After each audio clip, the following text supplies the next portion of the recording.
Hello, hello. I Hello. cannot I cannot hear you, gentlemen. You can't hear Don't me? know what it is. I can hear you. Hello. Okay, let's try this. I can hear you. Okay, cool. I hear you, Matt. Yes. Very good. Very good. Let me Very reset my good. headphones.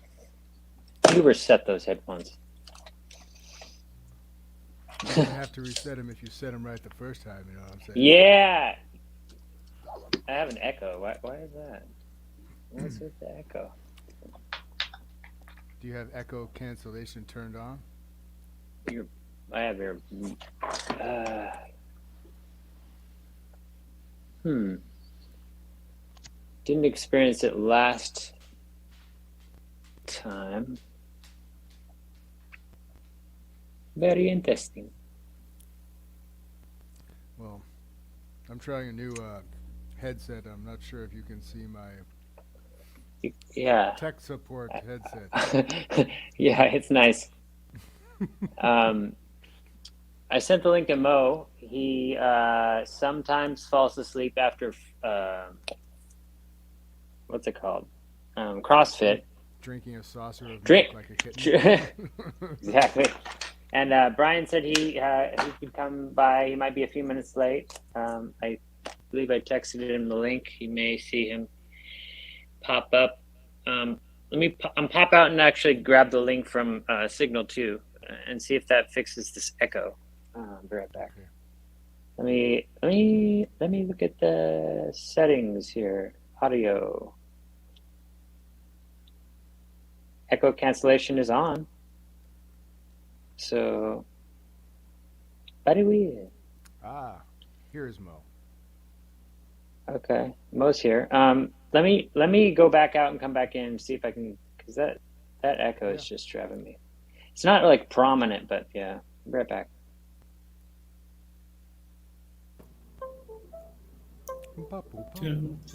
Hey, hello. Hey, what's up, Mo? How are you? I'm just setting everything here. All right. All right. Hello, hello. It's very professional here. Bonsai's making Something's sure up that here. all Cannot hear technical you, issues are gentlemen. taken care of.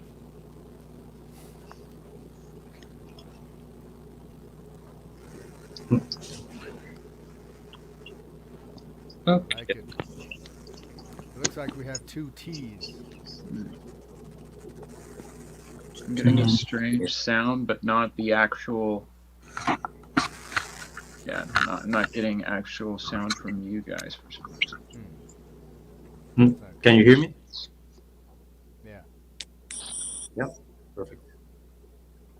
I just plugged in my microphone. Yeah. Yeah, it sounds good. I can hear you fairly well. Echo is gone, but I'm now my headphones are not. Oh, we are just Very well. there. We go. Let me see. Now we're back. Cool. I don't care about a good echo. Life's a cave. Let me see if it's your newfangled headset. Hello. Hey, can you hear Hello. me still? Yeah, I can hear Okay. you. Yeah. Is there an echo? Yeah, No it echo? sounds And weird, and I think it's Oh, do I sound weird? yeah. no, you don't echo. Talk, Mo. Talk. Hello. Okay, there's a No. bounce back when you talk too. Yeah, I think it's Hmm. your microphone. It's Me? my it's No, my microphone or yours? yours. Ah, well, Oh, that's all right. I mean, if you're not getting any echo from me, then This one better. But I hear my all right. there's a setting in the more button that says echo cancellation. Mine is turned on. All right. yeah, mine as well. Yeah, no, I don't hear any echo. Now I don't hear it either. Weird. All right. Okay, it's well, gone. Excellent. And now Alex is back. Cool. Alex. So it's gone. Everybody's here. And I wanted to say before we start. Nice fan brush. Yeah, I was gonna paint while we talk. Got any phthalo blue, any Van Dyke brown, any cadmium yellow? I do. I don't use I have a whole thing of oil. I just got like this little set of acrylics because I was feeling the itch again. Hey, Alex. Yep. Okay, cool. I can hear you. Sorry, too. gentlemen. Everybody. My headphones. I can't get my headphones to sync sometimes to Bluetooth because they work separately. And well, thanks for making time. I appreciate you guys coming on. What were the subjects kind of that you guys were going through while I was trying to figure this out? We haven't even opened the Pandora yet. We're at like PA and we're getting to N. Yes. And then Dora the Explorer could come in. Yeah. And okay, all so right. we were experiencing some echo, which now is back. God damn it. Is the echo anything? You have echo cancellation turned on? I do. Yes, and Alex has his turned on automatically adjust mic volume. So, well, this is as good as it gets, I guess. Cool. Good enough. Good enough. Well, yes. We begin. Yes, with gratitude. Always. For always good. To get this far. At least we're here. Right? And we're warm, right? It's cold out there, man. I'm telling you. Yeah, yesterday was cold, and then today was even colder. It was like 31 in the morning, and then it got up to the 40s and it started to warm up. Yeah, there's a lot of stuff going on everywhere. Yeah, all the time, and it feels like it's increasing in like intensity. And do you think it might be because of the influx of information that's growing continuously? The fields of data are growing as the longer humanity exists, and people are afraid that it'll accumulate and become AI. I mean, fields of data. Like I was just seeing like a sci-fi movie where a droid went over like a field of servers. Yes, the data fields of Coruscant 9. Yes, I remember flying over them in our repair ships. It was too far gone by then. The colony was lost. Yeah, sure. The colony has been lost since the beginning. Yeah, but definitely. Have you guys considered kind of your footprint on the internet and the data that we sign over to any institution that is seemingly there to benefit us and to connect us? Yeah, there has to be a lot of data about me, but at the end, I don't care. They can use whatever they want. Yeah, like I'm not that interested. Yeah, like at the end, what they're gonna do is just like sell us more stuff. This is the beginning. Darkness. All black. Yeah, for sure. That's the black pill, is that even if you didn't want them to have your data, even if you wanted it, they're going to get it anyway. They're going to get it, and they're going to do what they want with it. And it's not going to be good. And the government already gets the data. Yeah, they've already got it. Right. They just need a big government, and they will get all the data. Yeah, I mean, that was the Edward Snowden revelation and the Bradley Manning. Yeah. What are you guys' thoughts on that? How do you view those figures? Figures? Yes, Yeah. like Edward Snowden. I mean, people who took a risk to whistleblow and almost, commit treason seemingly, but they were just trying to, you know, tell the truth of what they discovered. Oh, for data leaking, you mean, or stealing Yes. Yeah, people's? like WikiLeaks. Yeah. Yes. Like, The NSA bulk collecting everyone's data without asking first, and then figuring out Yep. if they needed it later. I mean, war crimes in Iraq. Oh yeah, yeah, I feel there's like a lot I of feel, it. I feel like we kind of started signing on, with the old, like, what was that thing they passed, the Homeland Patriot Security, Act. where they could like, yeah, just walk in. If they Uh-huh. thought you were a terrorist, it's pretty much open, open Yes. season. And what So- triggered that? Do you guys remember what led to that? 9/11. Yeah. So that crisis was used as an opportunistic way to yes. What is it going to be, Matthew? I don't know. We'll find out. We're all on this journey together. Whoa, Speed- looks like it. I do faces. I can't do anything else. Cool. I'm a one trick guinea pig. I like this interactive idea here. You making Yeah. art while chatting with us. Yes. While we reminisce.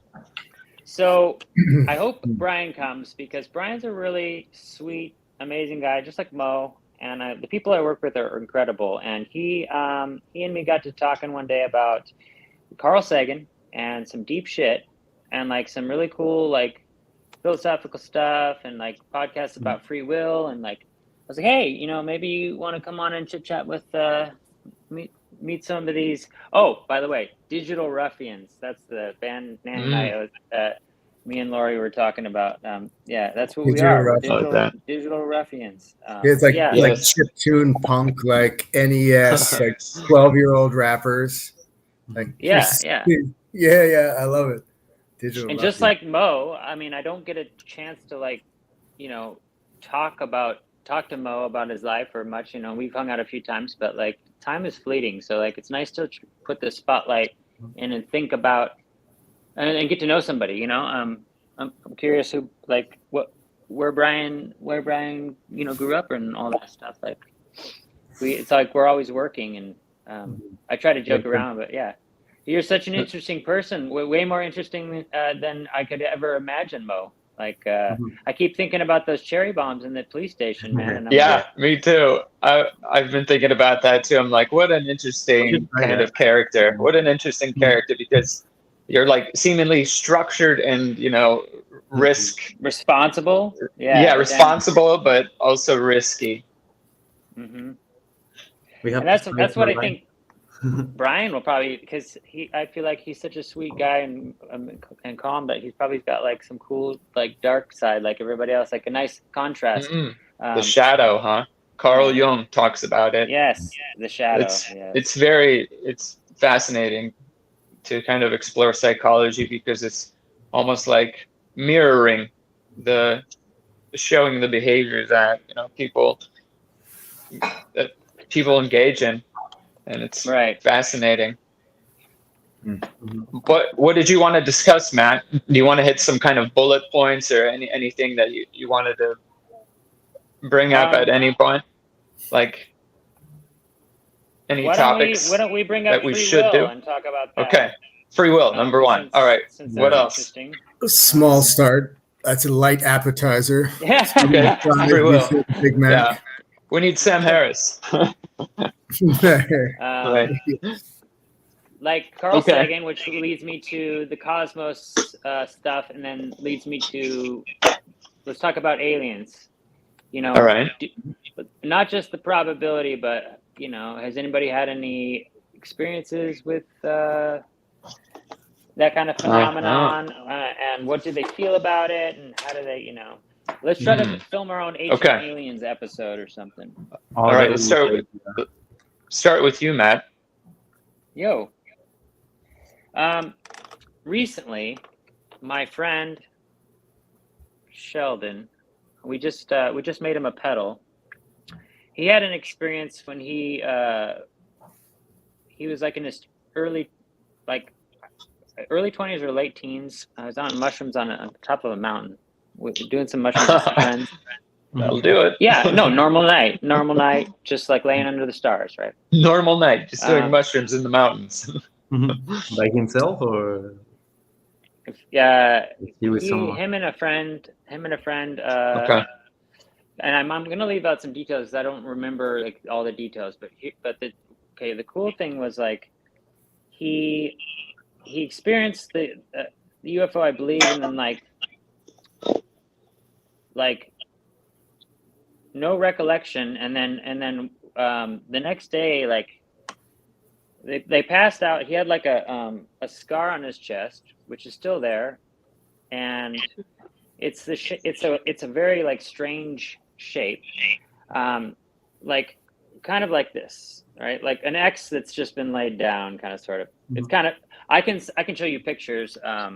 So he discovered it. He discovered the wound. Well, he had like an intense burning vibe going on in his, and like an irritation. He thought he got bit by a spider, right? That's what it was initially, and then he, asked some friends and some family members what they thought about it. Everyone said go see the doctor, so we went and see some doctors about it, and several doctors and dermatologists think it's a keloid scar, but he never had one before, and it's also kind of I like touched it and I see it, and I've known him for probably, I don't know, 10 12 years.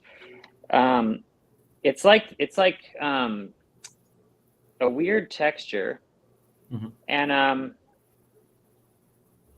he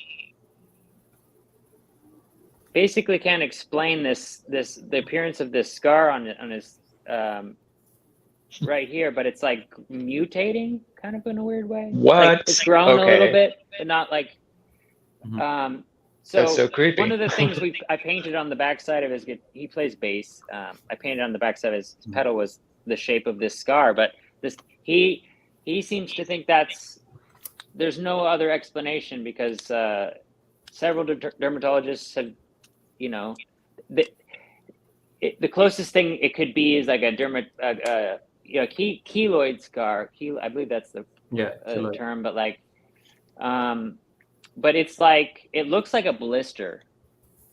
It's like red, so it's not like a scar tissue. So it's the weirdest texture of skin, and there's no like, he's had samples done. There's no like strange thing about it, but it's just this weird phenomenon that just appeared like overnight, which I find odd.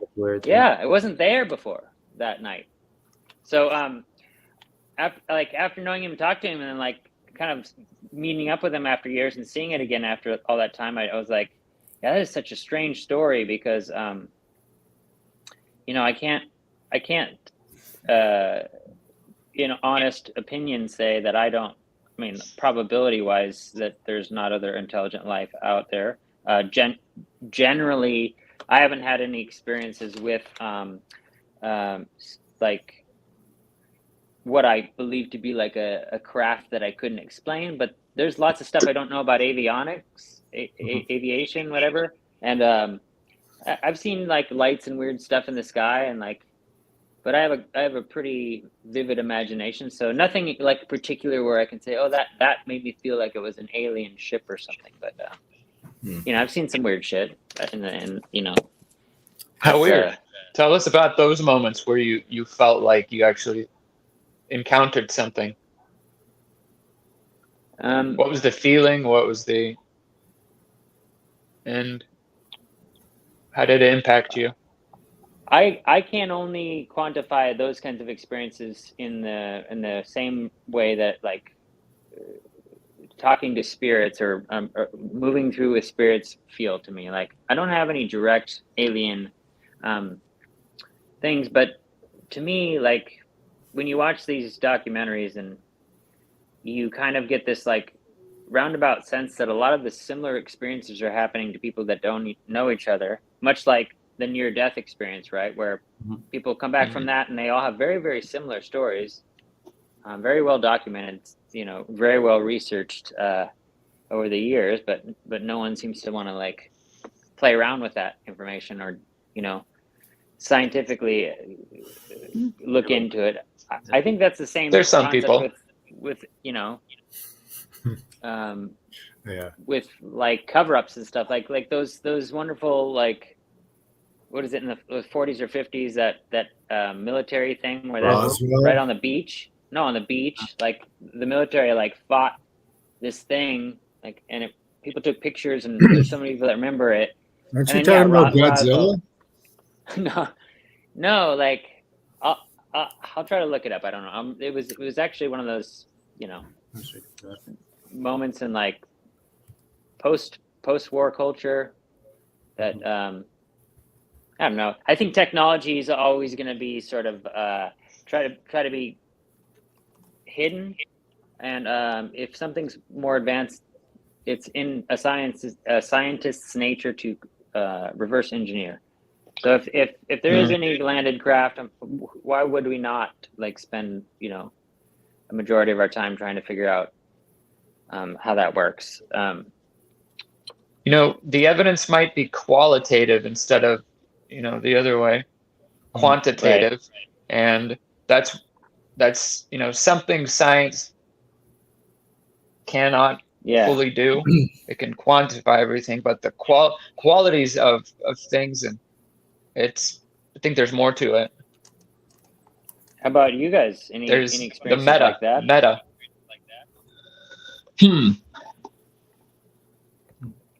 Anybody? Like where you felt like it was alien experiences, or the closest thing to it. So when I was like 10 or 12, something around there, I was like just preparing to sleep, and I think I was already asleep, and then I start hearing like someone walking on my roof. So I woke up and I like just waited on my bed. Yeah. And I started feeling anxious because I believed that it was someone trying to rob our house or something. And then I always sleep with the shades open, so nothing is covered. And then, like when I was looking at the window, I saw a head just looking down to my window, and I felt like it was an alien or something, because I don't know. It could be like any person around the street or in the hood, but I don't know. Like I just felt like it was an alien. Yeah. You felt like, what did you feel, like a kind of a fear or a dread, kind of a I don't know, anxiety, fear and anxiety, and like I didn't move. I just stayed like that, looking at that, and like I don't know. I just trying to forget. Did it leave? Did it kind of leave? Yeah, after a while, it just disappeared. But then I didn't hear like any steps going away or anything. Wow. Shadow people, you know, or they say ghosts or succubi. I don't know, but it was like one of the worst experiences ever. But you felt like the anxiety, huh? That's an interesting thing. Could you move? So I didn't try to move. I just like decided to stay quiet and don't move, because I want to scare whatever was in there. Yeah. Like at that moment, I thought like it could be either an alien or someone from the neighborhood walking on the roof. I don't know. Like, regular people wouldn't do they that. were on the roof, and then they looked over the roof upside down. Yeah. Wow. Get from the upside down, just looking. Oh wow, that's I would say like for 1 minute, just looking there. I don't know. Wow. That's a long time to look into. So 1 minute, and I was just like staying in my bed like that without moving. Just... Did you have any weapons around you? No. No weapons. I was 12. Oh, 12. Maybe they had knives or something like that, but nothing that to do anything. Wow. Do you remember what the being looked like? What was it like? It was just the shape of a head. I couldn't see any detail because it was too dark. Too dark. Yeah. You know, raccoons love to walk on roofs, and sometimes they hang. And if they saw, like, it could be a raccoon, like raccoon or alien. Which is it? So in Mexico we don't have that. We don't have any animal that. Oh shit! This was in Mexico. Yeah, yeah. There are no animals like that. We just have squirrels, birds, and Oh, yeah, that's it. Like it wasn't chupacabra, was it? maybe it was a chupacabra. It would be. I thought that was you encounter chupacabra like out in the desert, like not in the city. But I guess that The chupacabra is usually in the deserts or near farms. Right, because It means goat sucker. yeah. Oh, right. Yeah, no, Yeah. it's like, and it's supposed to have like fangs, right? It's like Yeah, it has Wherever the goats are. Yeah. cows, What it does and is goats. Eat cows and goats. So yeah, Yeah, that's the small experience that I animal. had. And it wasn't a small head, so it couldn't be like a small mama or anything. It was A large head. the size of a human. Wow. Hey Matt, are you gonna use any other color? Yeah, I will. What's your favorite color? You can try to use like a bluish green. Okay. You got it. You got it, babe. Hunter green. Come on. Sap green. Come on. Would you rather Yes. aliens or free will? Which do you want to be true? What? I don't know. I would really like to see aliens in my life. If you haven't already. Right. Yeah, if I haven't already, or maybe just have the confirmation, because just believing that you see it is not the same as actually seeing. It's like a weird feeling. I sometimes still Yeah. think about it. Like it left me with a big impression. Oh yeah, like anytime you see somebody looking through your window, doesn't matter who or what it is. Yeah, and it was on a second floor, so it's not something that could have just like got there. Yeah, that's What about you, Nick? That's pretty crazy. Well, I haven't Any had experiences like that? With aliens. No. Any cryptic? But I think, let's see here. Where does Alex keep going? Is it? I think this is what you were talking about, right?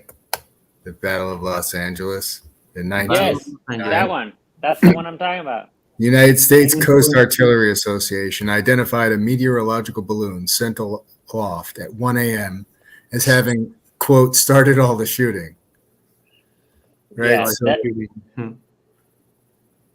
so that's the thing about it, is that like they just said it was a meteor balloon, like a weather balloon or whatever.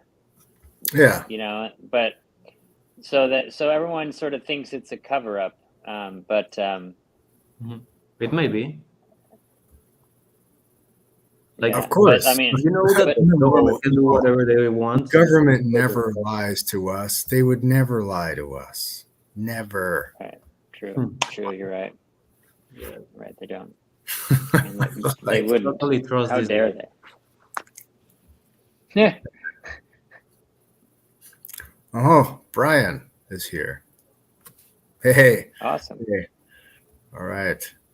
Just whenever you're set up, get you in here. We were just welcome, Brian. Thank you. Hey, buddy. Yeah, we were just looking at the Battle of Los Angeles here. Cool. So apparently, what year was that, Nick? 1949. That's what I just said. It was after like the war. post World War II, and so there, but several lots of civilians said there was like the military fought this thing. So why would they Yes. fight their own Military you balloon. know? Yeah, doesn't seem. And how do you fight a balloon? Like once you like shoot it, it's gonna pop. It wasn't a balloon though, in my We opinion. know, we know. Yeah. Well, they shot at something, right? So the Wikipedia article says that they shot like 1,400 shells at this thing. Yeah. No, that was just a meteor balloon. Yeah, sure. Yeah. Right? I And mean, so there's a picture. Like, I don't know if you can see this well enough, yeah. Look at it. but And yeah, that photo has been everyone, out at that time. I mean, it's hard to do hoax stuff unless you but at night, try to picture how someone would recreate that 1940 something or other, without, so ground spotlights, but it looks to me like it's coming from a central location down as opposed to, the ground to up, right? what? You think it's coming from that thing in space and going down to the ground? No, that's light gets Impossible. broader and separates. So they're shining It's going to something the on. ground. Yeah, they look like searchlights that Searchlights. are Oh, pointing that. okay. Yeah, kind of. Yeah. Right, because that's air defense is normally during a night run. They would have searchlights and flak, like that kind of artillery. And it's a coastal city, so they would be expecting maybe somebody from Japan or Russia to come over with some bombs at that time. Right. Yeah, with Japan at that time, they were at war with the U.S.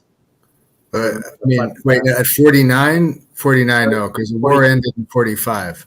No, this But wasn't 42, according to this what is- I was reading. Can you go back? Okay. Go back Oh, yeah. So we're back farther. a little bit back. Yeah, here it says Oh, yeah, 42. 42. Yeah, Oh, yeah, I thought it was 49. No, but yeah, this is right in the middle of the war. Yeah. yeah, in the middle of the war. Yeah. Hmm. So they were prepared for something. Yeah, for sure. It was right about that time. Well, I mean, anyway, the idea being that there's ton of eyewitness accounts, and if a large amount of people say the same story, and it's kind of hard for people to corroborate, or at least have, I don't know. I just find it interesting, that being the thing that breaks, that leaves the mystery alive, is that there was a lot of witnesses to a lot of these things, these experiences. You were talking about Roswell, right? mm-hmm. Yeah. Now for for sure.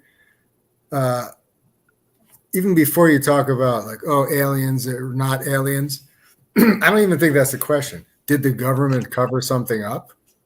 That I believe.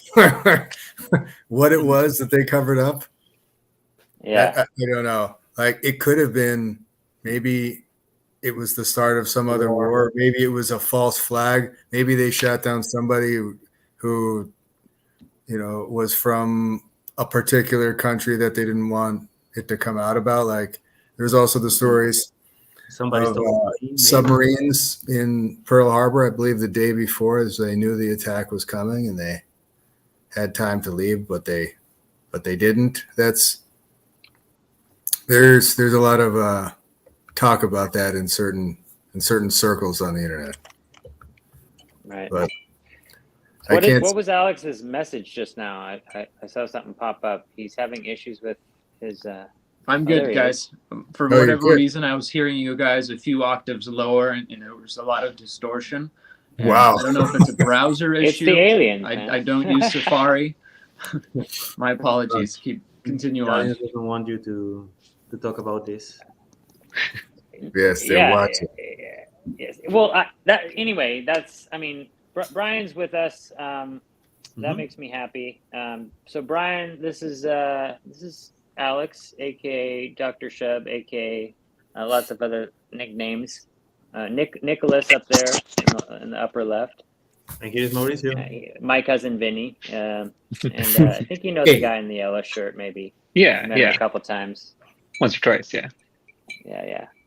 So Thanks for joining us. Yes. Alex, Yeah, you're thank you. always so good at explaining what it is that we're doing, other than digital ruffians. Well, we started Zooming as a way to stay connected during the pandemic, since everybody was kind of stationary, and we just discovered that it's a great platform to have long form conversations on, and it's always very interesting to have different perspectives, and people share their perspective maybe in a way that only they can. So it's just a way to connect and a way to discuss various things. Nicholas, how would you encapsulate it? Yeah, I think that's pretty good, like, for the history and everything. It's just a open forum for discussing whatever ideas happen to be on your mind and get different perspectives in a humble sort of fashion.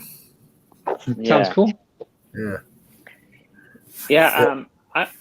I'm curious about like, we don't have a lot of time to talk at work, so I'm curious about your life, whatever you're willing to share. Where were you born? Where are you from?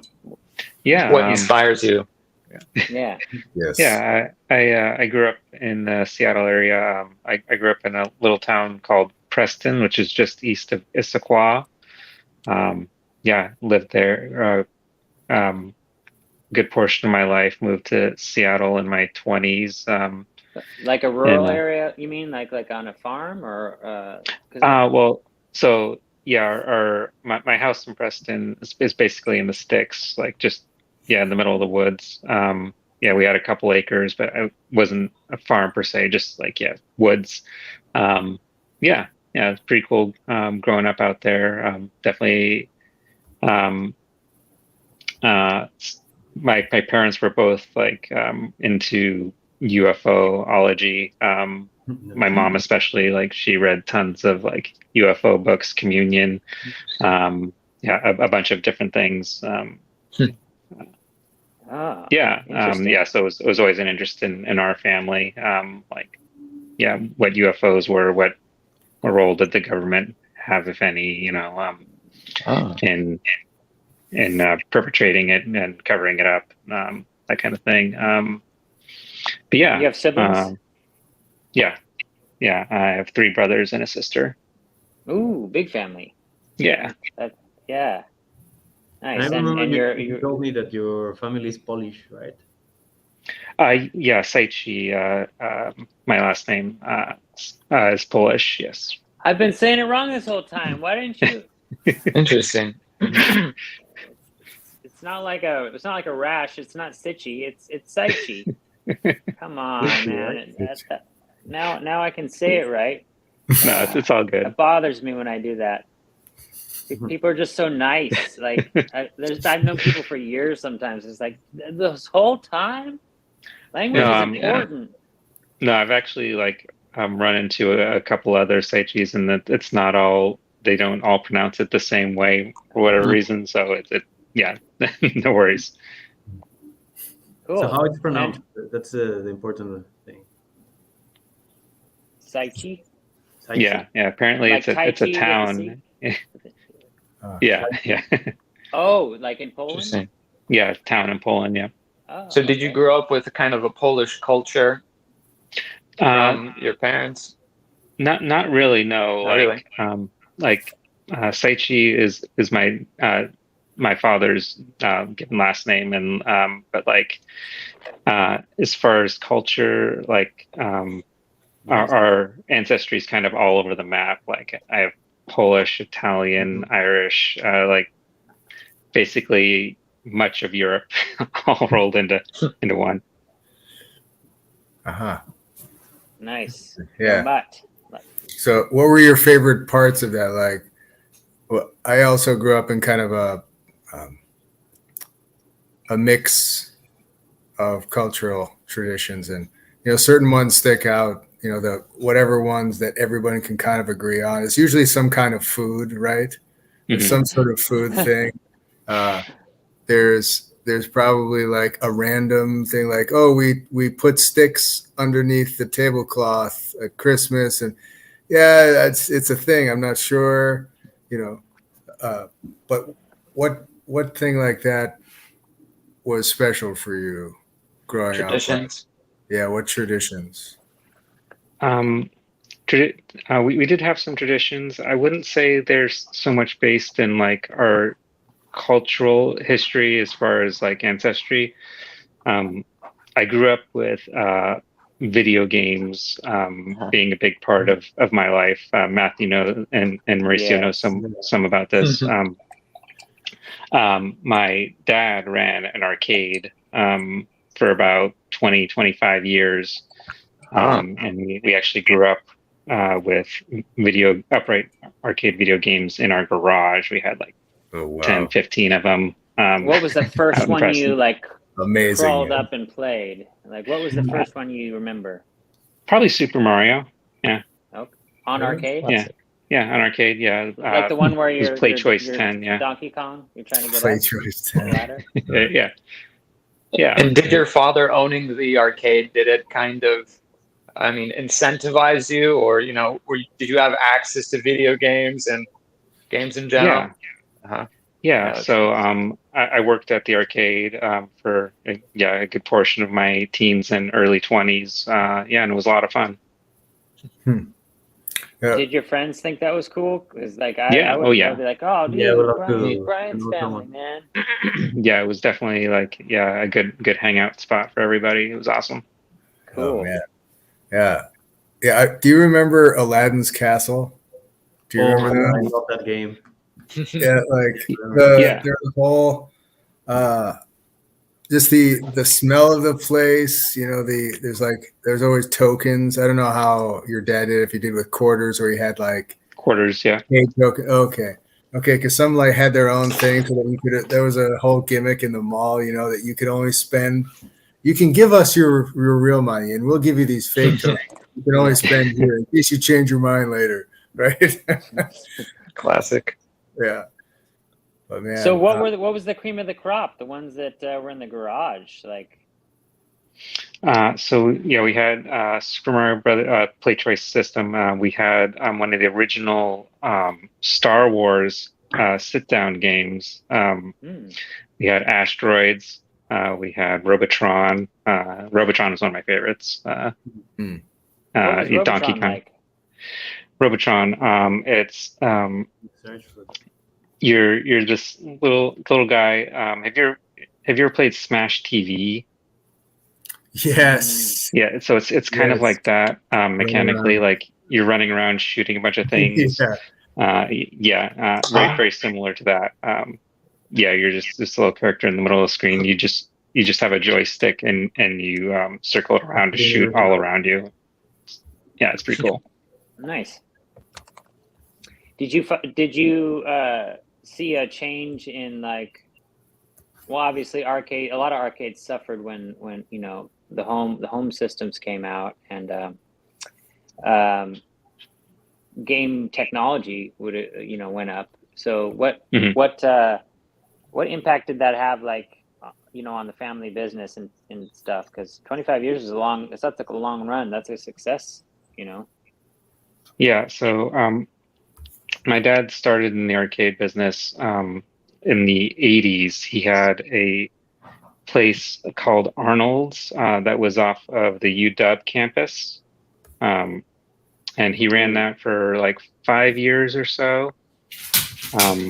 And it was really successful.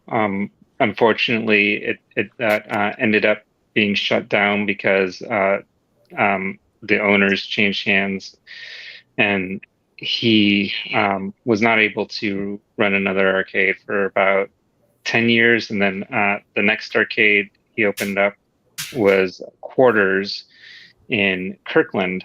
And when he opened that up, that was kind of a shift that in the middle of a shift that arcades were making from like being all about upright video games to ticket-based games. And so Quarters Kirkland was kind of a mix between those two worlds. Also, one other thing that was happening at that time, which was the beginning of virtual reality video games. There was a system called Virtuality, and it had this game called Dactyl Nightmare.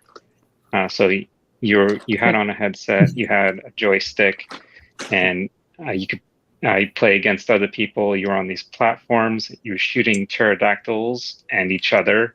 It's actually really cool.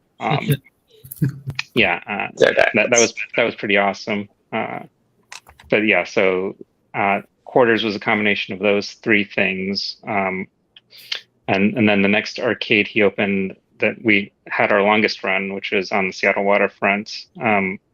That was mostly ticket-oriented prize games and a prize booth and that kind of thing. But we still had some, upright video games. But what kind of booth prize games did you guys kind of have? Your typical ones, like there's Cyclone, just like a ring light. Then you try to hit the button, and quarter pusher games, like or tokens, depending on the place. But like the quarters push down as you drop it down inside, and Brian, are those what's that? Are those rigged or scams or something like that? Yes, tell us. You would know. How rigged are they? So they're not rigged per se. Like they're all achievable. But like what are the odds? So it comes down to the odds. Like some are like it's pretty much luck of the draw. Like with Cyclone, like you could if you had really good timing, you could pretty much get the jackpot every fourth time you play it, and like if you got really good at it. Same with like claw games where you pick up the prize, like you could if you're really good at it. I was into those. Oh man. Really? They used to be actually where you could do it. Like I remember just like having $5 and then like you take home like a big handful of these cheapos, but like now it's like they don't even pick up anything. So you can't even. It's an interesting industry, right? Yeah. It was something my dad really prided himself on, like having some, like not being like just like a total ripoff for kids and families. Like them actually getting something out of it. Oh, it's fun. It's like gambling for kids. What made him want to start? What's that? Did you ever talk to your dad about like what made him like want to start that or be into games? Like what was his impetus? Was he into computers way back, like or he'd always been somewhat into technology, but ultimately I think he had always been like a kid at heart and like really enjoyed bringing that experience to other people. And I think that was his big drive. Cool. So it was more about fun than it was, money. Oh yeah. Because it was a family business. Especially like a single arcade. Like you can do okay, but it's not. You're not going to make crazy amounts of money operating one. And it's a lot of work too. So Alex, I know you're not a super video game guy at all. Nick, you got some background. Yes, I started early with Pong at the very beginning. Yes, and then Atari 2600 and television, and then the NES when that came out, of course. Super Mario, it's fantastic, and Teenage Mutant Ninja Turtles. Oh yeah, ooh, yes, with the scrolls, very cool. That was like. I think that was one of the first games where you could change characters and play as different characters in the game, like with all the different turtles, as opposed to. I mean, you have Luigi or Mario, but I don't think that was until the next one, right? I don't think What you could about play Battletoads? but yeah. And then I guess after that, wow, Was it Xbox, PlayStation? no, Sega Genesis, of course. Sega? Yeah. Sega Genesis with Altered Beast, and then And then the E.T. Rise from Your Grave. Yeah, and you could change into a dragon or a werewolf at the end when you got enough power ups. Like you were just like a regular skinny guy, and then you got a power up, and you turn into this really like a normal like a football player, and then you turn into like like Mr. Olympia, and then if you got another power up, then you were the werewolf or the dragon. Very fun. Yeah, then Sega CD came out, and there was Sewer Shark on a CD. You attached it to the Genesis. It was like you had to open this plate. I was like, man, what's in there? I took this thing off, and I could see the memory board. I'm like, oh, like looking at all the stuff in there. How does this work? And you get it all attached, and you put the CD in. That was the first CD player that we had in the house was attached to that. I remember playing music through the TV, a big old console TV. The thing is like massive, Huge. wooden. Oh yeah, 1,700 pounds. yes, so heavy, so heavy. Do you remember an upright video game called Dragon's Lair? Yes.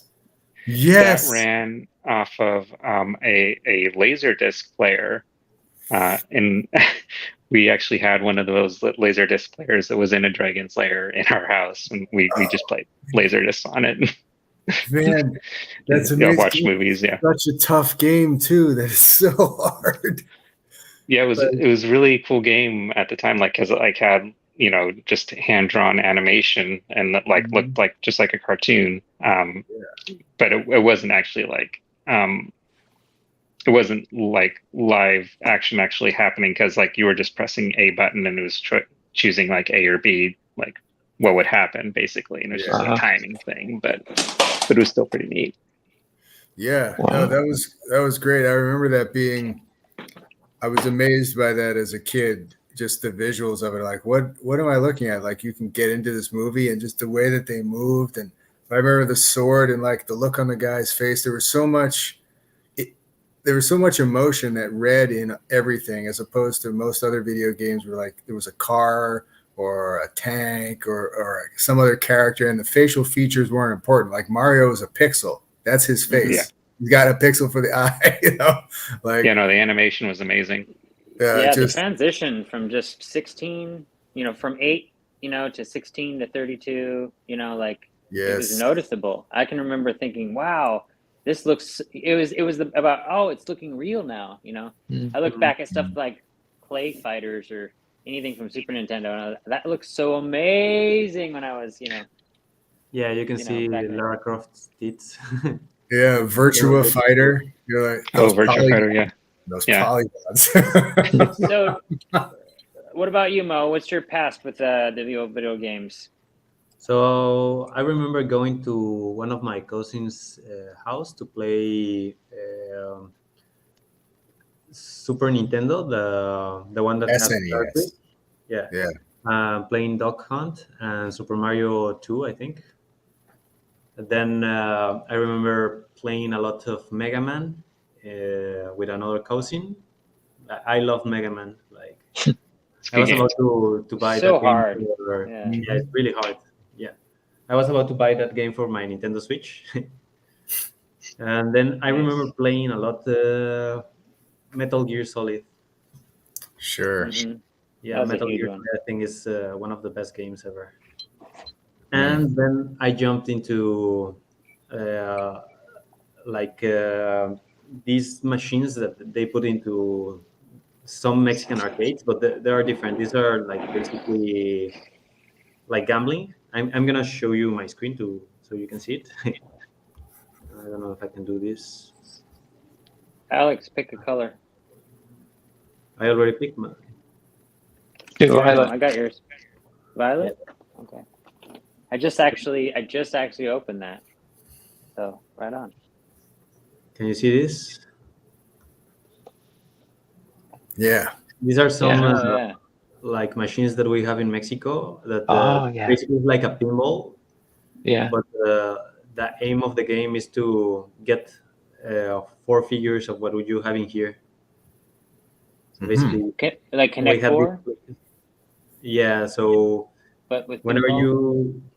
you hit, I think this picture is good. Let me show you. It's like a plinker, like comes down, right? It comes down, and the aim is to get the balls into these holes, and if you get 4 of the same figure, you earn money. So basically, we were putting 5 pesos, and if you get the Mexico, you get the 150. But it's really difficult to get those. So this is what I think before coming to the US, I was playing this every weekend, like almost Nice. $2 for the possibility of getting 5, something like that. So when you think thoughts in your head, that's what this sounds like, is the machine, the thoughts coming back down. This is Nice. the machine where I learned all of the possibilities. Nice. I love it. This opens up a nice segue to the idea of games being more interactive with your imagination, like because of the crude graphics and because of the rich storylines. Like me, I tend to like the old RPGs because I like to read, but I also like to think I'm on an adventure that's very like big in scope, because it allows me to utilize our imagination. So nowadays, I feel like everything's so intense and real and realistic. My son plays video games, and he tries to play the old stuff. He's like, it's so hard. He's and that was the idea, like kind of with the arcade, where they wanted you to keep pumping quarters in, but also there was something about it taught you about like seeing something that was really crude and small and nothing, but you see it as this big thing, right? Your imagination was bigger, and it was more challenging, but you taught you fortitude and like patience and resilience, and like you kept going back and you just wouldn't be defeated. It wouldn't break. It took all your money. I remember playing Castlevania, and it was like that, like just putting money. So what do you think the damage is for having everything kind of like so real, and it doesn't leave much up to the imagination? It just becomes more like hand-eye coordination and whether you like the story, I guess, as opposed to like, remember Final Fantasy 2 or 3, right, where you're walking around on this like map with just like these weird looking pixelated trees, but you just felt like you're in the middle of like this cool thing, like, I don't know. I wonder if there's a detriment to imagination because it's so real now. Like I said, use it. Well, like kids. I'm not talking about like, not people don't imagine anymore, but like, the difference between reading a comic book and having it come to life versus something moving all the time. And I mean, you have a child. Do you think that's something that people are kind of unaware of, or is there going to be like a negative effect to that for kids? Yeah, I think there's something to be said for like being over, like having too much stimulus, and not being able to use your imagination through either reading or something that is more crude, rather than just giving you all the stimulus, all the visuals, all just in front of you, and not leaving any room for imagination. Yeah, I agree with that. Yeah, totally. Do you remember Wasteland? The Broderbund? Yeah. You mean the early like Fallout thing before Fallout? Yeah. That's an RPG. That's a text-based RPG. Also very difficult. It came out like floppy disks. You'd insert floppies, right? Yeah, I have 1 and 2 on my Xbox. They re-released them across. So check them out if you have an Xbox. They're on there now. Yeah, that or a Bard's Tale. These are also classic. I love that one, dude. Yeah. King's Quest. King's Quest? No, I didn't play King's Quest. No. I forget what the name. Sierra was the name of the producer. It was on floppy disk, and you'd have to like, get the guy to go from island to island, computer games were really a trip because they were way different than the consoles, or way different than the arcade. Do you have any experience with computer games, Brian? Oh, just a little bit. Not as much. Yeah. I played a little bit of Myst way back in the day. Sure. Myst is great. I remember that. Yeah. Okay. That really kicked off the genre of story games. That was the first one that was really popular. Like, what are you doing? Like, it's a mystery. You have to. It's a puzzle. That was like a very popular puzzle, which it was involved. Yeah, it's cool. You like just this open world where like you're just discovering things in any direction, and it's up to you to figure out what's going on. That's pretty cool. I have to be older. I remember my cousin, who's now like a super up there bigwig at Adobe. He runs like the security stuff, firewall stuff. He had his own computer in the early, probably late 70s, early 80s. Right when like all it was like DOS. It was the world of blackness, and these games that you'd play are the hard disks ones. But like Eye of the Beholder, I remember you're just like, you move forward and then you like select what to do next. Like go forward, fight the thing, like moving, turn based. Really, yeah. Narrative really too. It's a storyline. Yeah, really cool. Sure. So we out in Issaquah, like, so you guys ran the thing. You had the arcades, and then do you think did your parents like inspire? Do they foster you to use your imagination outside of the video games as well? Like, you seem like a person who likes to read, and also like other things besides that, but like how were they with like creative arts and stuff like that? Like, no, that they definitely encouraged us to be artistic as well. Also a very musical household. Like I grew up listening to a lot of oldies. We actually had a jukebox in our garage as well, that had old 45s. Wow. It's pretty cool. Yeah. Very cool. Nice. Yeah. And in Preston, like we spent a lot of time outside as well, just playing out in the woods, which was a lot of fun. It's hard to imagine these days. We were talking growing about up that in the other day. same way. Yeah, but it was really cool. Nobody goes out and plays. It doesn't have enough stimuli, really. Or too much stimuli in some places. Compared to an iPhone. Yeah. Right. I feel like there's a kind of impulsivity that it's creating in people, at least social media, and flicking through various channels. There's all the possibilities almost kind of, I feel like it increases the bandwidth of what's possible, and people like flip from one thing to another. I feel like concentration in younger children is waning. I don't know if it's purely phone related, but curious what your thoughts are. Yeah, we're really, my wife and I were trying to walk a middle ground with our son Emmett, who is 6 years old. We've introduced him to some technology, like he does some stuff on the iPad and watches some TV, but like we're really trying to limit it. He doesn't have a phone. We try to be not on our phone when we're with him, and just be engaged with him, not be phone zombies, because we don't want to teach him like, that's not how you act when you're with people. Right. I think that's important. You don't want to model that behavior. Yeah, exactly. Like, this is what a person looks like. yes. The social skills of children nowadays are terrible. I've seen a lot of kids just in restaurants, just with their iPad, not even eating, just like playing, and they are like 3 years old and they cannot stop seeing that screen. It's the stimulus thing again, because it captures you. Go ahead.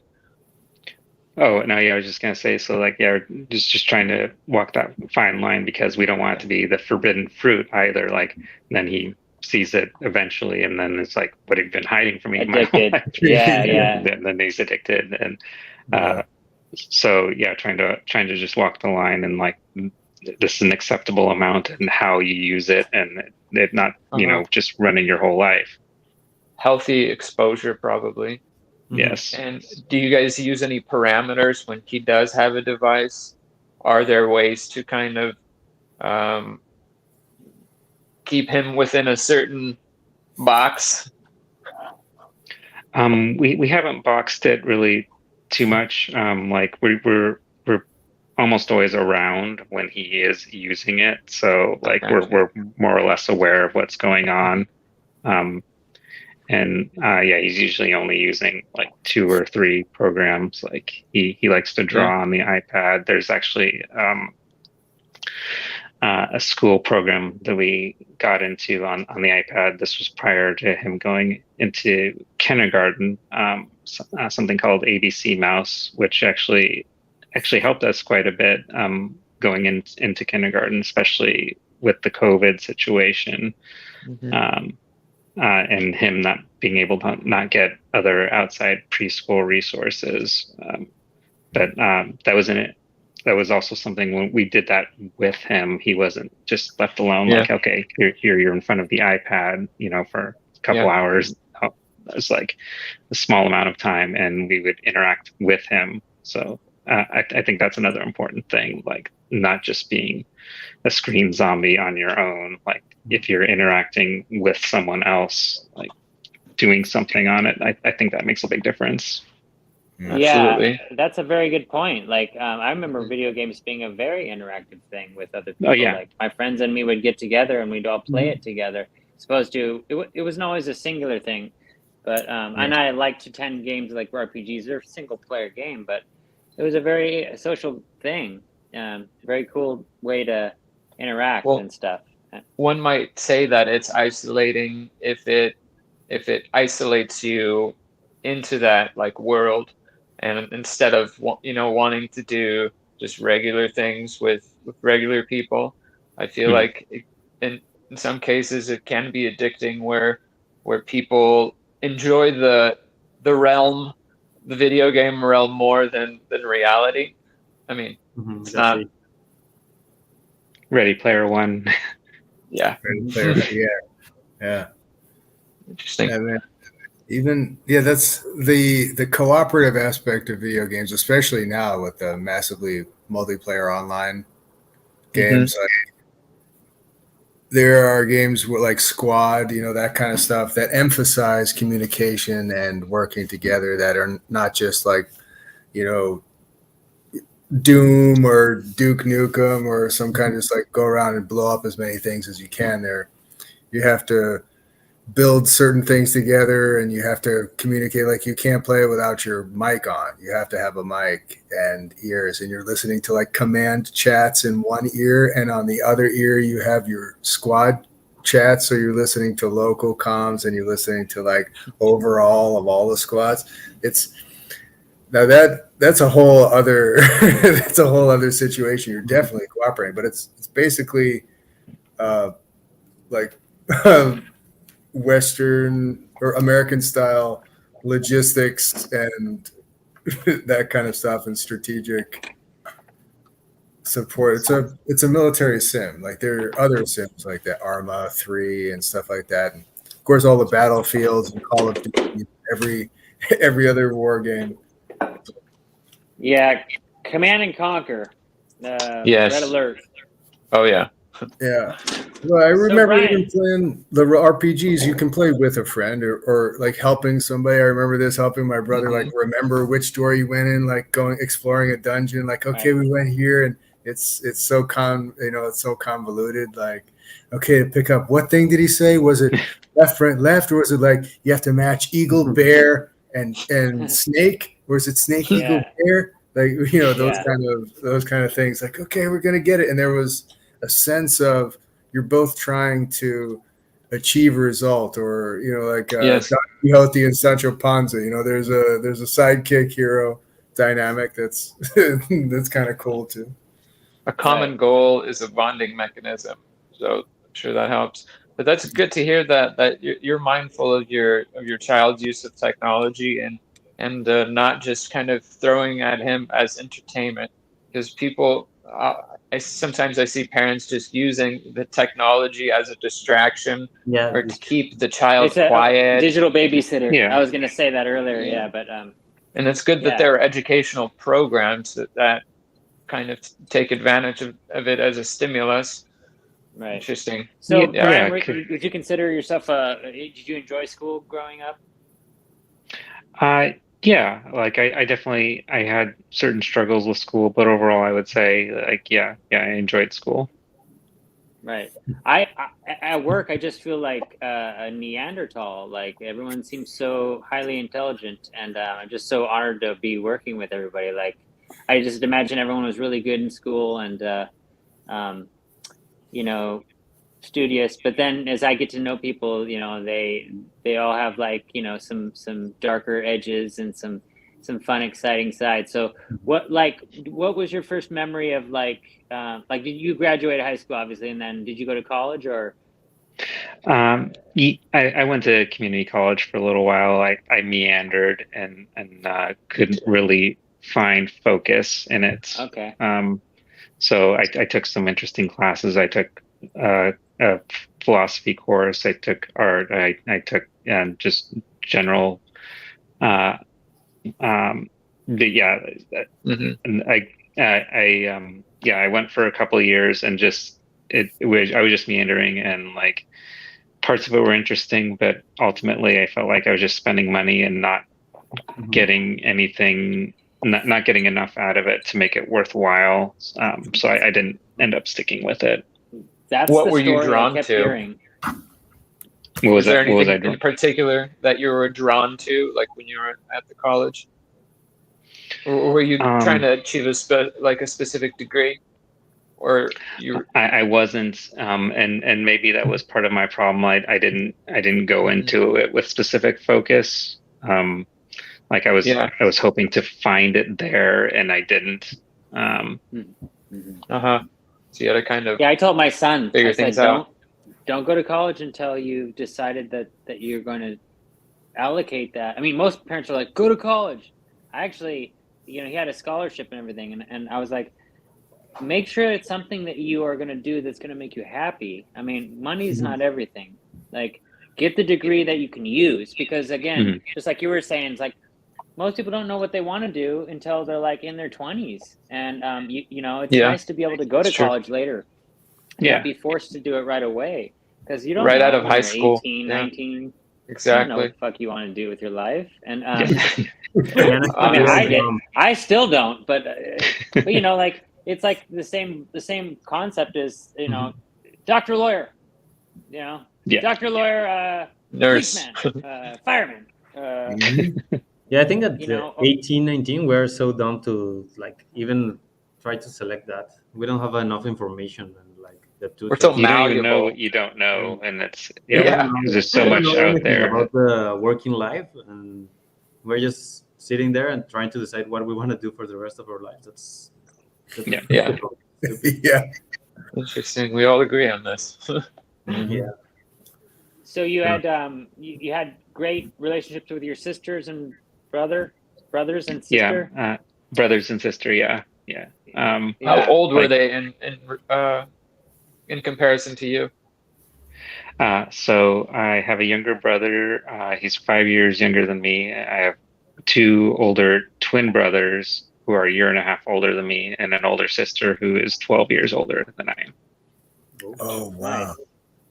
That's a big. You're a middle child, huh? Yeah. Wow.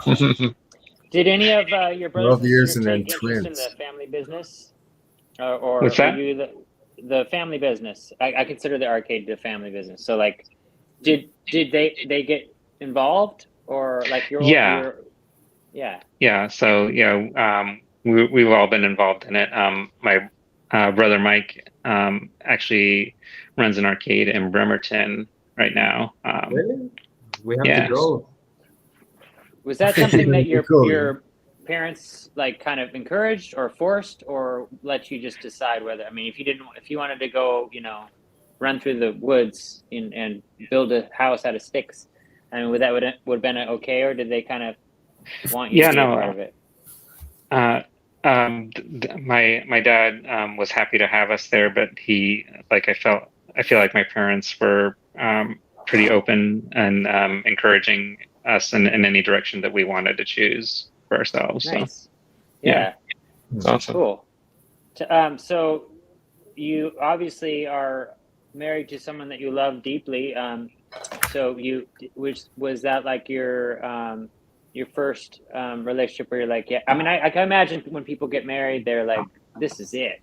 Where did you guys meet? How did that happen? We actually met at the Waterfront Arcade, Seattle Waterfront. Yes. Wow. Yes. Another connection. Nice. Well, Nice. Good. Yeah. man.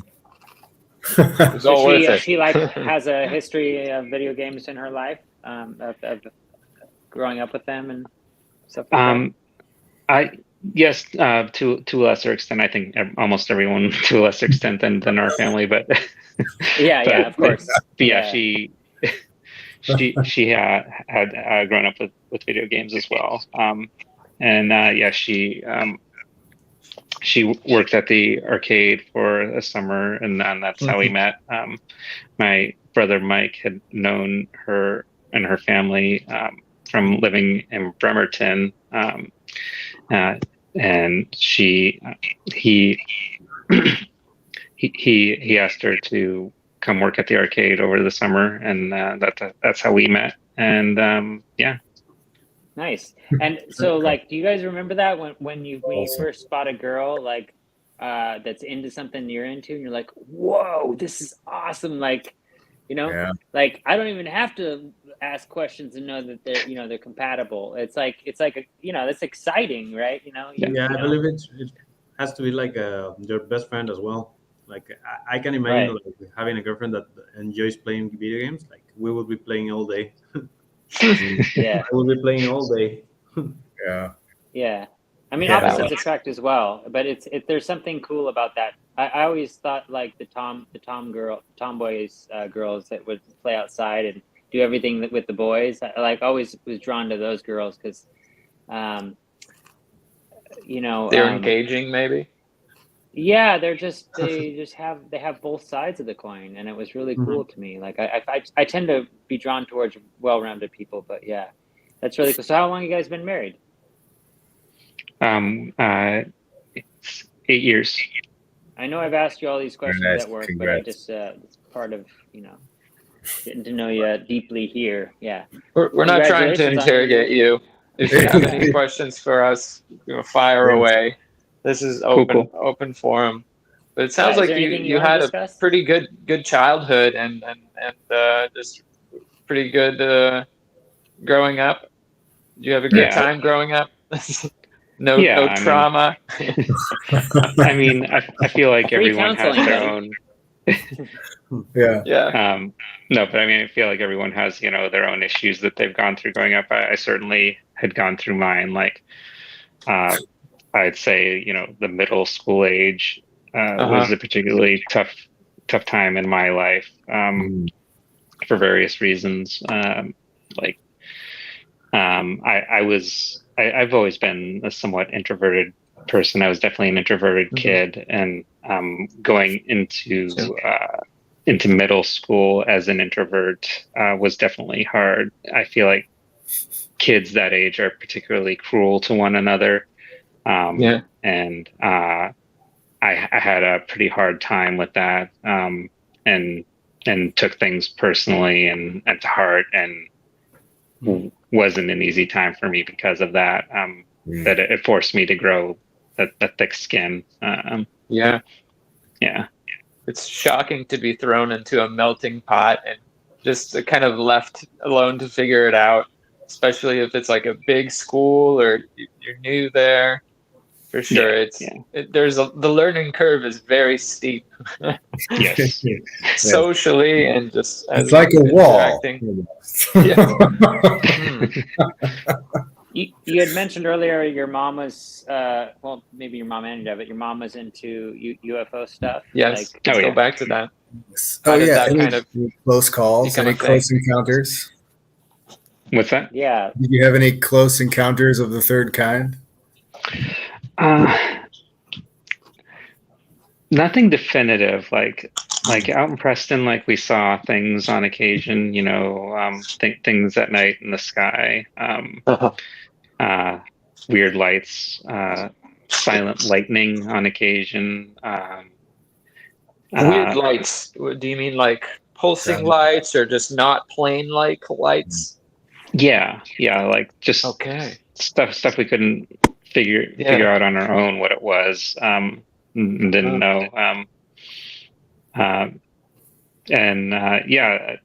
mom had always been interested in the subject of UFOs, and that of course carried over for us as well.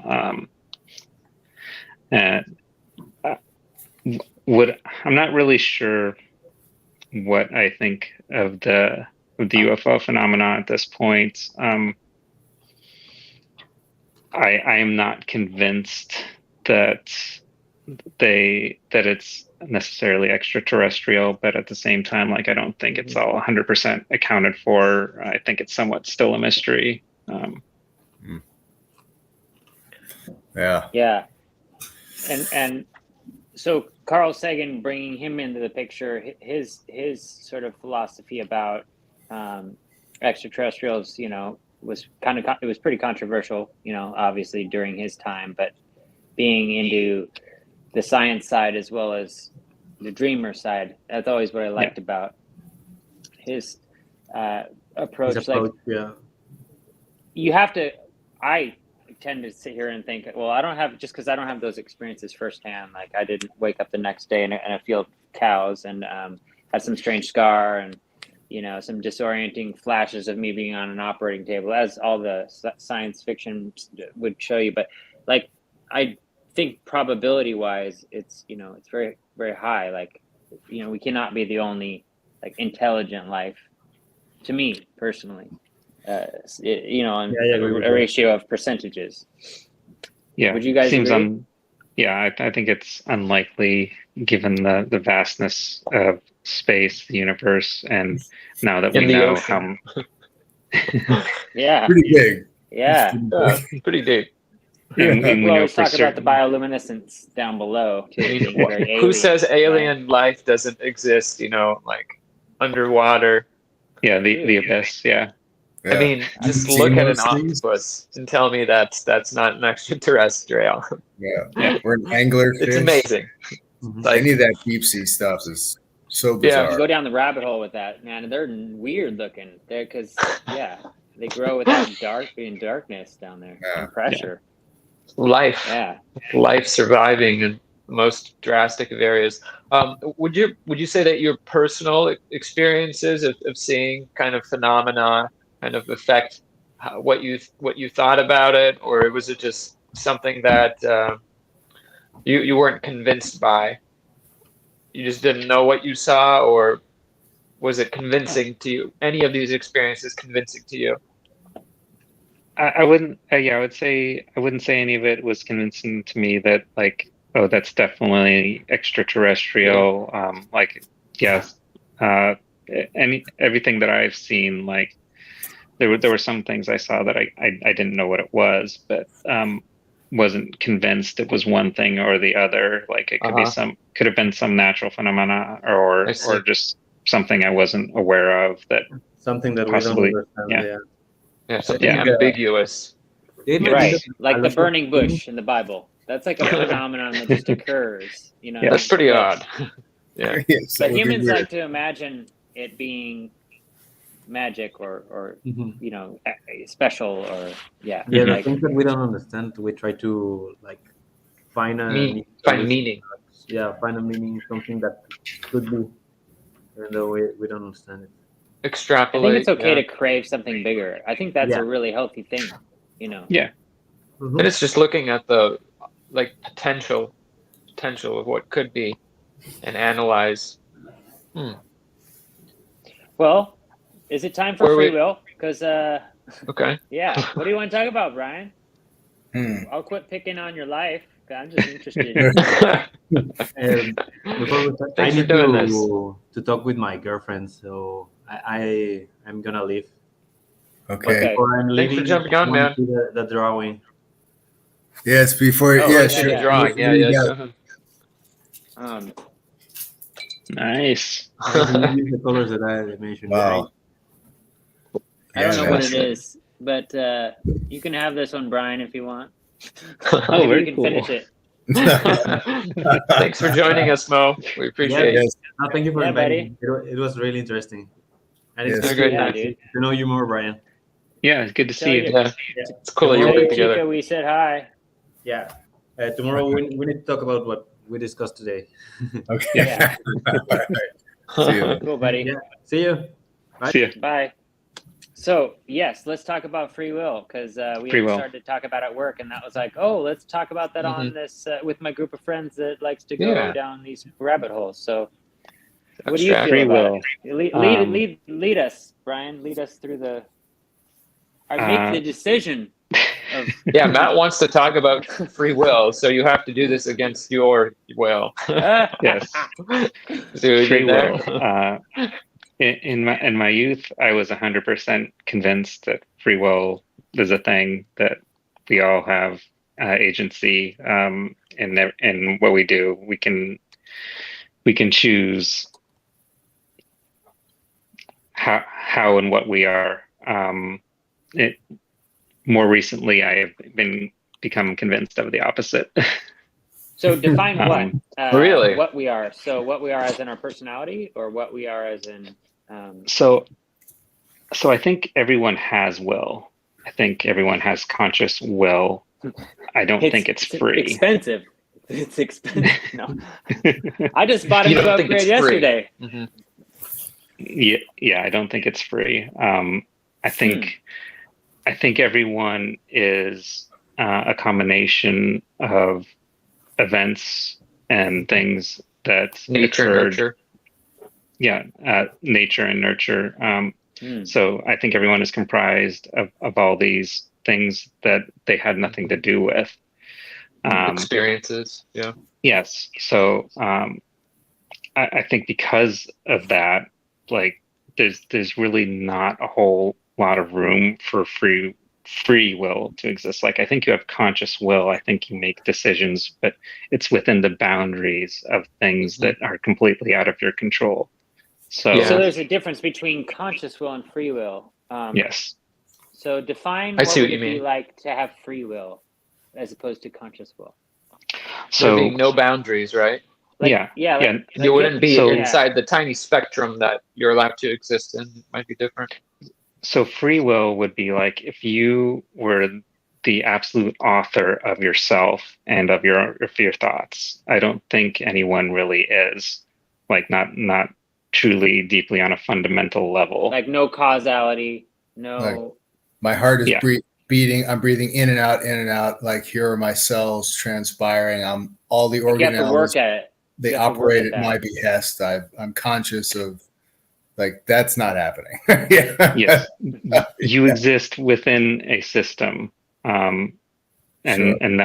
that system kind of it defines what you are and how you live in it. I don't think there's a way to escape outside of that, and I think you would have to imagine like something like a soul or something fundamental to what you are that exists outside of time and space in order to really have free will. And I don't quite Sounds see how like the that brain works. and the body like Mm. disconnecting from each other, like being aware of a vessel, right? Which puts you in the realm of, like you're saying, auto things that your body does. Like when you sit and realize it's a biological machine. Mm-hmm. And I remember the first time I did mushrooms, I was like, I'm not breathing, because I was thinking about breathing, right? And so I'm sitting there like, Yeah. like, am I breathing? Because like, I'm like, I haven't. It's a taken pattern breath in interrupt. Huge pattern interrupt for you. So that being you know, like I think in states of meditation, I believe we disconnect from our physical being, which I've had like moments in my life where my brain goes somewhere. My brain definitely goes somewhere. Is it something that I've chosen? No, but free will being like the example of if I wanted to take my brain and just become a seagull, you know, like in Zelda, and just fly over the, you know, Fly right? Like a seagull controlling those through the movements sea. of psychic space. But as opposed to like, but when you're conscious, when you're awake, you have a like it's kind of like the bandwidth comes back down to this like smaller radius that's more in tune with your body or what your body can handle. Because if it was bigger than what your body could handle, you'd be in a padded cell probably. Like, and some people are too much opened up, information. like their throttle's off, man, and they're schizophrenic, right? They're hearing, seeing, and perceiving everything that's in between the filter realm, just completely 100% unbridled. So do you think like if free will existed, that would be what it was? A bunch of schizophrenia running around where people were just, you know, they're like bonking into each other, you know, saying what God's saying.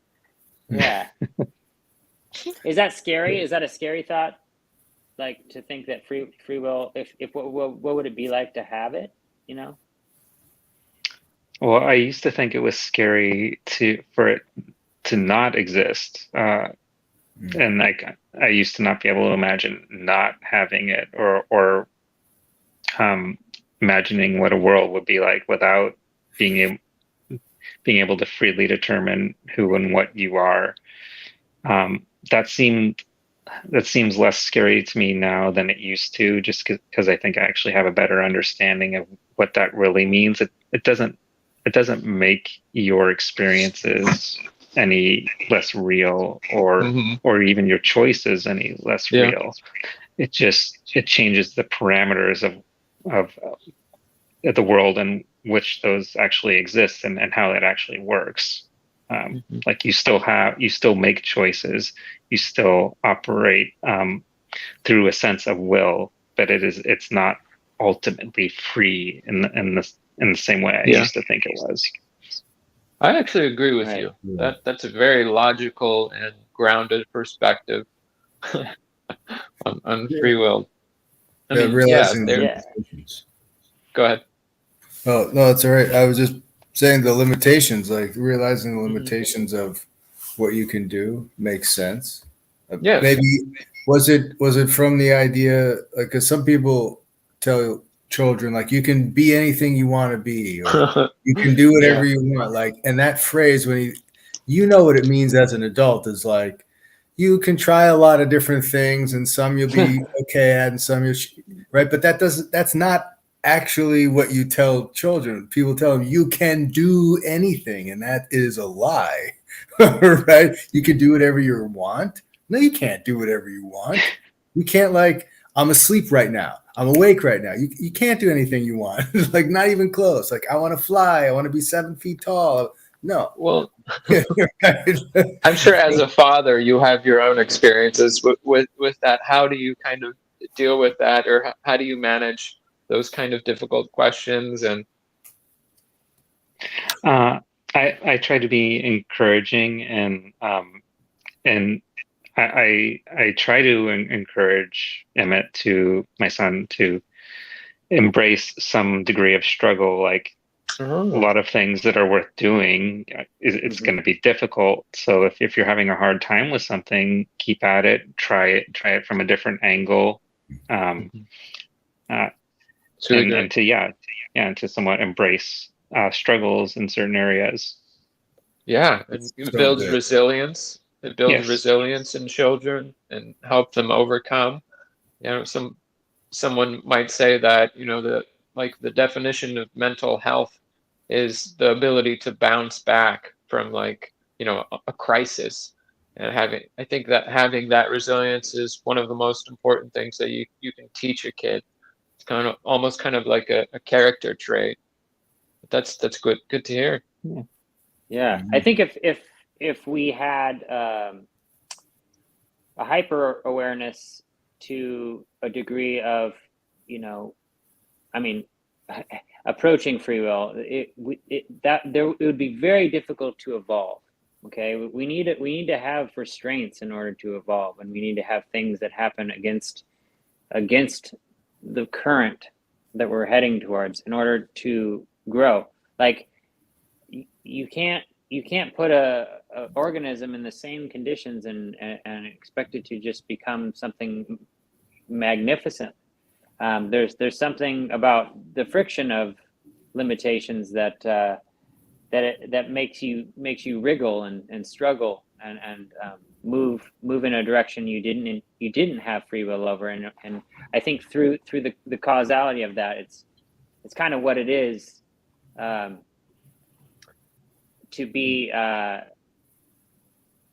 I think that, I love that conscious free will, the idea of conscious free will, because personally, my life feels like that it's been conscious free will, but at the same token, you have all these things that happen, like the rule of threes, where something bad happens, and then like three or four more things, and you say something like weird, like a saying like, "Oh, when it rains, it pours," and then when when you go down to the next. It's these moments that I would, if I had conscious free will, I would say, I don't want anything bad to happen, but don't really have conscious free will then, do we? But what we do have is a conscious awareness, awareness. And these levels that go up and down, I think, with in relation to probably where our chemical balances are, hormones. I think dreaming, or like the whole idea of you can be anything you want to be, is amazing for a human being to keep and hold on to. Like something I've tried to hold on to. Not that phrase, like I can be. I don't feel like that was ever a thing. Like, but the idea of like you look at something mundane and you just make it bigger. You dream of it in a way. Imagination, like, I was telling Brian about being an animist.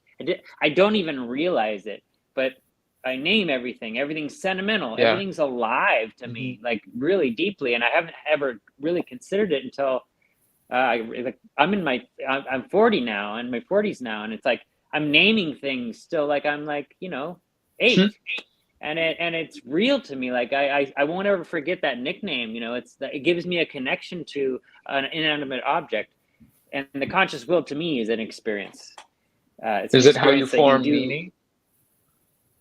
I don't know. It's a connection. Just a connection. I like to imagine. Association. It's a connection with imagination, but a connection on an emotional level. Because I think emotions are really important. Otherwise, you're just a robot. Do you think so this is what's cool about this conversation, because emotions are very illogical, very erratic, very out of control. Like they're out of control. It takes a lot of work for people to control them. I mean, I know it sounds funny, but it's true. It's like very true, because you have to it has to be a practice. Like in order to be like a quote unquote Zen and balanced, you have to really work at it. Think about it along the way. Think about, how am I going to react? Like, Emmett just gets murdered in front of you on the street. Sorry to put that in your brain, but think about it. You could say right now how you would react in that, but then at the moment, you know what I mean? Emotions are like haywire, because it's this wiring, chemicals flying everywhere. Your fight or flight, all activated. So like in that very moment, conscious will is like not. It's being trumped by the hormones and the what is it? Response. Dopamine crash or reaction. Yeah, it's just reaction. Yeah. So if this is a biological machine fueled by chemicals. And external forces, calories. So our spirit, our brain, our consciousness, that is what we're talking about, controlling or not controlling. And it's hard to decide if it is or isn't in our control. But I like the trippy thought of that we are receiving like a antenna. Do you think that's what the mind is? A receiver, yes, a medium. So would you say that mind is not in the brain, or is it external to the mind or into the brain, or not? The brain is just a part of this machine that can receive these frequencies in these different sort of wavelengths in different what we'd like to call dimension. I don't know, maybe not, but death to me is an assimilation of this pool. Okay, it's not a heaven, it's just an assimilation of this pool where we're getting all of consciousness from, and we're returning to, right? Past lives, future lives, whatever. You get stuff, receive stuff from there, and you send stuff to there. And it's I think it's a community pool. You know, it's like a big. Maybe it could be small for all we know, but like, you know what I mean. Sizes are relevant, but I think it's not external. It's just another dimension that if we lived in it all the time, we wouldn't be able to experience life. And I think that's kind of the God complex, right? Where God is trying to experience itself through physical matter, through you know, life, right? So yeah, I mean, in a way, what consciousness is through humanity is the universe being aware of itself. I think it's kind of what you're getting at. And there's some recent science, and this is part of like that podcast I had shown you, Matthew, with Annika Harris, and she is going into the idea of the like consciousness being fundamental to the universe itself. That it's not quite panpsychism, like where everything has some degree of consciousness, although she is open to that fundamental possibility. As in like a law, like fundamental as in like so like it's a built-in property of the universe itself. Consciousness, right. And that, so like gravity or something. So it's not something that just arises within complex brains like humans. It just is. It is. We're humans in the spectrum. Is consciousness only, would you say, in humanoids, or does it extend to animals as well? So I think her belief is it exists within all animals, but to different degrees, like different degrees of consciousness. Like an ant is conscious, an amoeba is conscious, but like it's not conscious in the same way that a human is conscious. So why is it not in the same way? Why is there a limitation on certain things to evolve to the level of self-awareness and others not? What do you think? So different spectrum. Yes. So like we kind of know like what it's like to be conscious through the eyes of one another, but can you imagine? Back to that mirror thing. Can you imagine what it's like, what consciousness is like for a bat? Like, you can't really know, but it is about conscious. I daydream about stuff like that, like through the eyes of something else, through the experience of something else. Or even plants, you know, plants seem to be conscious. They just seem to be on a slower kind of pace of life. You know, where they'll do things very slowly. They are, but you're right. It's a different speed altogether, like mycelium speed. You know. Wonder if their sense of time is different. If they have a sense of time, and if it's just at all. It's a big question. What is it like to be a bat, sort of thing? Like you could never know, even if a bat was conscious, you know. You wouldn't have any frame of reference to like overlay your matrix of understanding the world onto the bat's matrix of understanding, and somehow that you would expect to translate that. Like, this is what it feels like to fly. Like, but one thing I think we can extrapolate is, do we think it feels like something to be a bat? And I think most people would say, that probably does have some internal experience. It probably feels like something to be a bat. Feels just batty, just plain batty. Yeah. You're batshit crazy, man. Sure. So, that's interesting. The idea of animism to me keeps popping up in this conversation because of if we desire to experience what it's like for what we consider to be a living creature, right? A living organism, another living organism out separate from us. Like if I'm daydreaming, like just today, I think I probably put myself in the mind of the pallet jack like 14 different times when I was using it. Just like, I don't want to be the human. I want to be this pallet jack. What's it like to like, you know what I mean? And of course, my matter cannot inhabit that matter, but my imagination can. Mm-hmm. So what's the purpose of that? What is the survival purpose of that? And imagination? Like, right. It doesn't serve any purpose on the outset. Like over here, like I'm not growing as a human being, but I think there's something special about the idea that we want to know what the bat feels like so that we can understand what we feel like, because it's different. And then we know how we feel better, right? Sure. But even before you get to extrapolating into how you feel, knowing what the bat feels like is important in determining what the bat might do. And knowing what the bat might do could deliver the bat to your plate as a food item, or it could prevent the bat from delivering you as a food item. There you go. So we want to know what animal is thinking because we want to hunt it, right? That's the beginning of our separation. Right. But for each other, we just like, do you think early Homo sapiens were even like talking about this concept? Because there's obviously a sign that they're drawing their likeness. They are having an external thought of it. But are they talking about what's your experience like compared to mine? Are they even like having a conversation, or is this like sort of something that's started somewhere farther down the pipeline? You know, or is this the birth of philosophy, I guess? Because I think the idea of philosophy is intertwined with consciousness completely. 100%. The origin of consciousness. You need one for the other, obviously. And you know what? I've always thought that awareness was a catalyst for transformation. That's like something that I understood in a mushroom trip.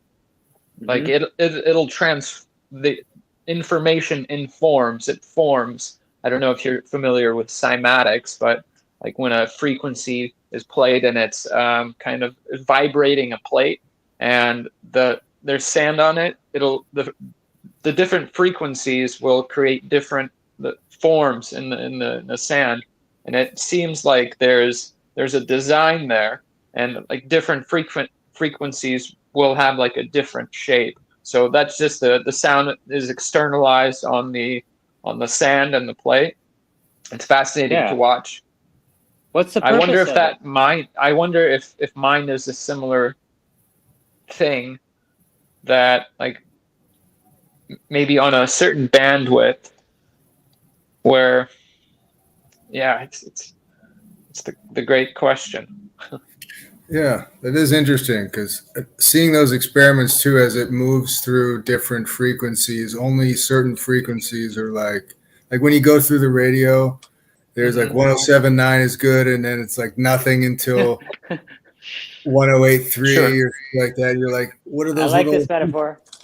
More of an analogy. Maybe some of your thoughts are like in the same as the Chadley plates, it's like it's a mess, and then there's a recognizable pattern, and then it's like it kind of diffuses and gets into something chaos. But I think those parts in the middle are really interesting to me, because if there's a pattern that's recognizable at certain points, that means that the pattern isn't recognizable in those middle points, but there still is a pattern. Why patterns are like stop and start? That's not what a pattern is. A pattern is something that continues. Right. So like how I think the way I heard what you were saying about the mind and those cymatics is that there's certain frequencies, certain situations that create thoughts. Is that what you're saying? Or like thoughts can either look recognizable or be messy? Is that the relationship you were talking about? Or did I miss it entirely? No. Yes, it was. And my question was, if a thought, if it can be externalized, and if it's like the frequency and creates the cymatic pattern. Mhm. That's kind of what I think mind is. It creates form and shape and coherence. And I think coherence is a big part of it, because it indicates that it's conscious and maybe like not reactive, but there's a response. Okay, here's a question. Yeah. Do you And think I also let's just be conscious of our guest's time. Yes. We've certainly interrogated him a little bit, but thank you so much for being so open about all those things. Yeah, really interesting to meet new people, and you've been really pleasant and wonderful to speak with. Yeah, man. Thank you. Yeah, Thanks for being likewise. It's been a patient with pleasure. us. If you need to take off at any point, you just let us know. But Matthew is, I guess, doing this. Yeah, no, nobody's there's some free will here. It's free will free. It's free. All right. And Yeah. it's your will. But, that's what we're talking about. I really like this topic and this conversation. So I'm really wanting to go forward. The thought that just popped in my head is: do we learn more about consciousness internally or externally? That's an interesting question. Do we learn more about it through our imagination internal world, our thoughts that aren't action based or anything, they're just up here and about us and our existence, or do we learn more about consciousness from our external stimuli? I don't want to hear, oh, they're both in relation, because obviously they are. That's important. But if you had to decide which one we learn more from, just consciousness. Just consciousness, I would say probably internally, through reflection. I agree. And that leads me to my next question. What about you, Nick? What do you think? Yep. Nick's I mean, that does make a lot of sense to me, but I don't know. I want to say actually externally, but I'm not sure if the experience qualifies as external. But like in meditation or in thinking and really observing something and watching people paying attention. For me, when I'm paying attention to something, I'm really focused on it. I cease to exist. Like I'm not breathing. I don't blink. I have no feeling or sensation. It's an utter, like a patterning of all sensory inputs and thoughts upon the external world, and like a shaping, like throwing a like mental Play-Doh on the thing and like scooping it down and like getting the shape, making a mold of it. I think that's for me, because the internal is infinite and amorphous. It has no shape. It's like you grasp at nothing. For me, it's completely it's like sand through the fingers. There's no no air there. you had said something about I can't remember now, and I hate to keep bringing it back to myself, but the world that I learn from is very internal, and in relation to the external world, which I find a lot more challenging to learn from, but I know that's absolutely like an unconscious thing, because I'm learning constantly. It's like 3D math. It's applied math. That's what learning is. But it's the Fibonacci sequence in motion. No, but like, I don't know if you guys have the same experience. I mean, Nick, you just got done like reading through a shit ton of my poetry, and thank you for doing the editing on that. I have yet to respond, but I actually was blown away by, when I started doing that, how much I felt like I evolved and got to know myself, because thoughts weren't doing it before, right? Just the act of writing something in a language that really doesn't make logical sense. It's a metaphor or a way of thinking.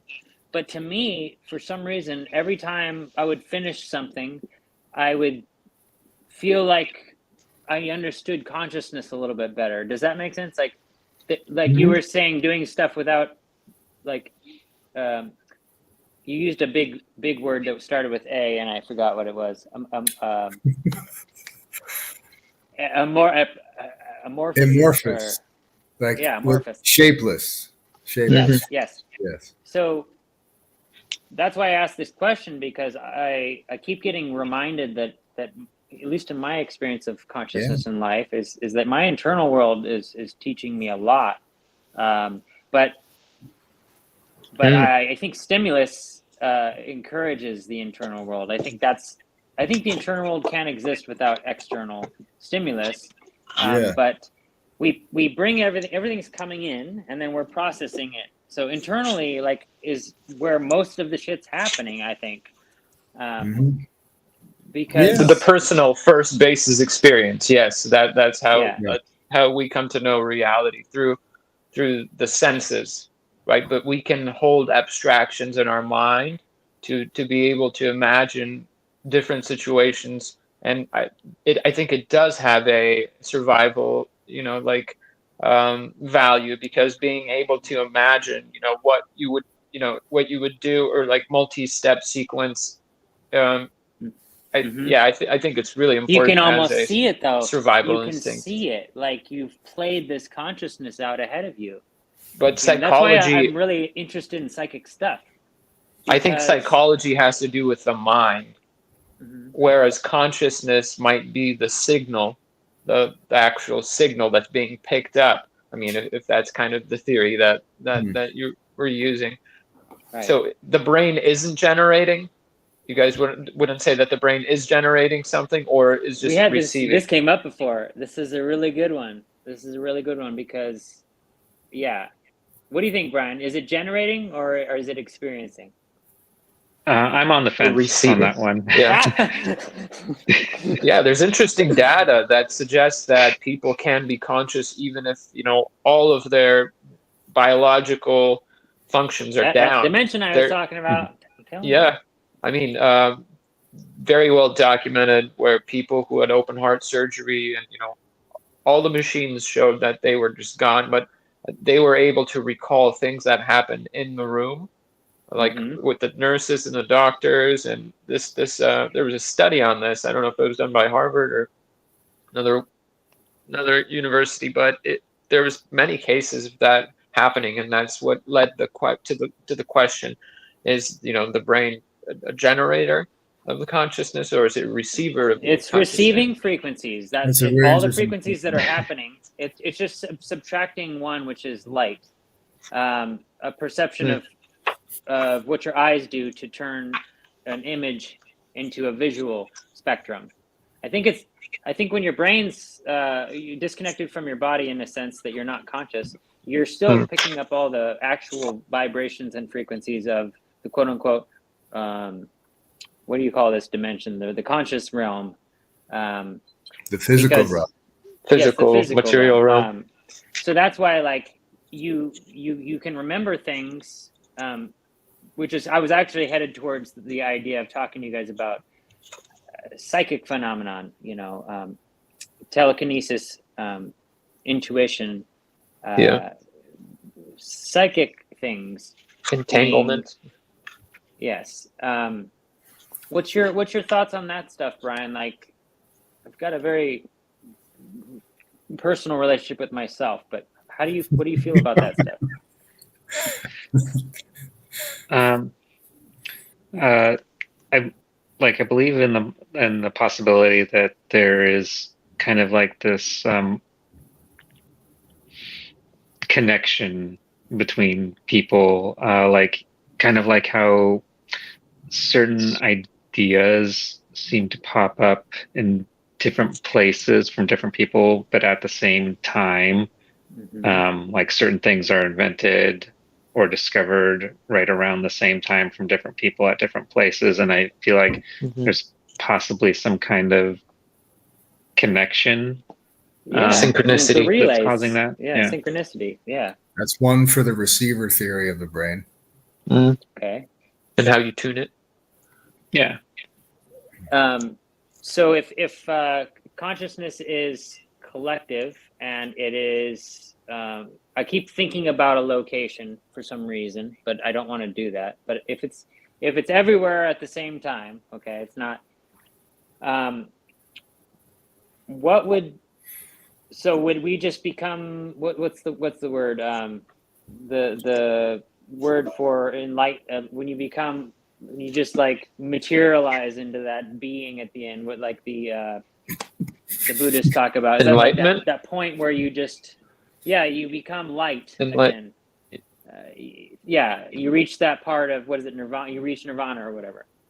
There's a unity. It's a singularity that seems to be described. People, right? They say, they become one with everything.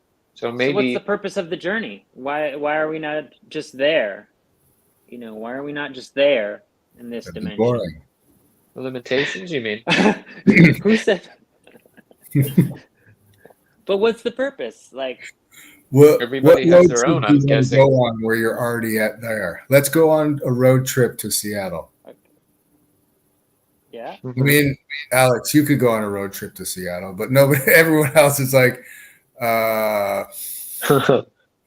Process. Right. You go. So you mean physical place? That's a physical trip. Yeah. Right. Well, I mean, it is physical. That's what we're dealing with. We have like the time matter continuum, whatever that is, the 3 dimensions plus time, the 3.1 surround sound situation that we've got going on. Well, my thought is why the journey is that like we're all nurturing this pool. We're all nurturing it. We're all adding to it and drawing from it and adding to it and drawing from it. So in order for it to become more vast and aware, I guess, not aware, maybe that's not the term. There's not a word for what I'm trying to describe, but in order for us to be able to quantify an experience, we need to have some other experience to pull from. A metaphor. We need to remember. And we need to have new things that we don't remember. Because if we remembered everything before it happened, this is what I'm talking about, psychic stuff. Because if you know stuff before it happens, it's very bewildering. Like precognition? Experiences like this, yes, it's bewildering. That's why deja vu is so trippy, right? Because we have a ripple coming back and hitting us like a tidal wave, as opposed to these little murmurs, and it's so real, right? So, what's the purpose of that? What's the purpose of people tapping into it and not having it all the time? I mean, it's not like we go there and we come back and we're completely changed 100%. There's this strange attachment to reality that our beings have that almost resets us like an Etch-a-Sketch. You're strangely attached to reality, yes. Yes, for some reason or another, we can't seem to shake ourselves free from the material world. Darn, it's like gum in your hair, Consciousness and matter is like gum in your hair. You just can't take one out unless you just chop out a big chunk. Yeah. I almost feel like is that the closest thing to free will is wanting to be alive and wanting to be wanting to experience without limitation. That choosing to want to experience, I guess.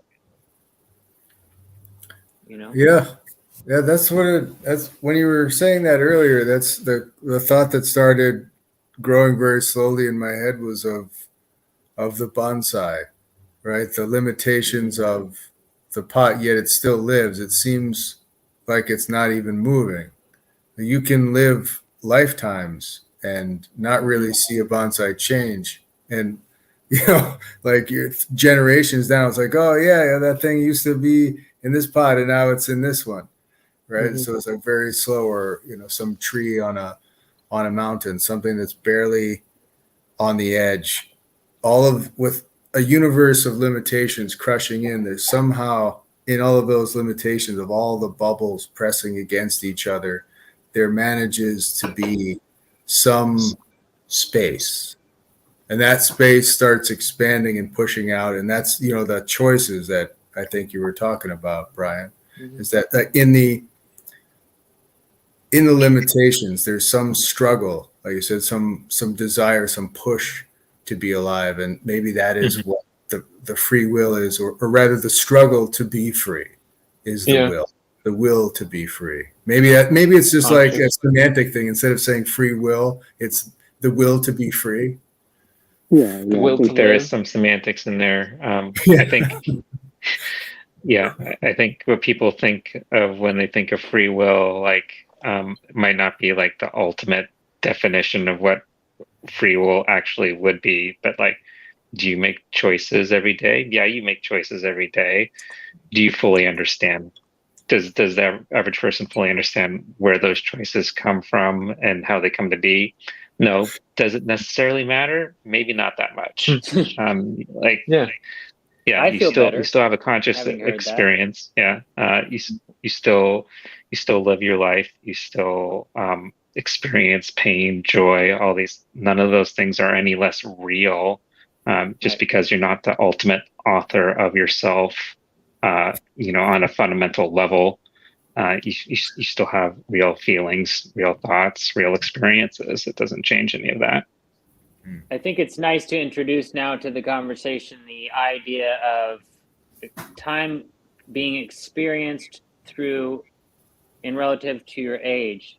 So we had this conversation at work the other day about the perception of the rate of time. Mm-hmm. As you get older, things are perceived to be faster, correct? And in relation to these telomeres shrinking is what I was going down the rabbit hole of your genetic structure. So if you think about it this way, like when you're young, your perception doesn't have a governor at all. And so everything seems to take forever. But then you get older, the way in which you're stimulated has to work its way through all this evolved filter to get to you, to receive to get to you. And by the time it gets to you, an hour has passed, right? And the idea is that you do know what you're doing in that moment, but you are so able to disconnect in a conscious level for some reason, and time elapses quicker. What is the purpose of that? I mean, are we supposed to say that like getting close to death is like being a more fine-tuned version of psychic? You're like, I can tell when I'm about to die or something like that. There seems to be no biological reason for that, the perception of quote unquote time. Well, what about information?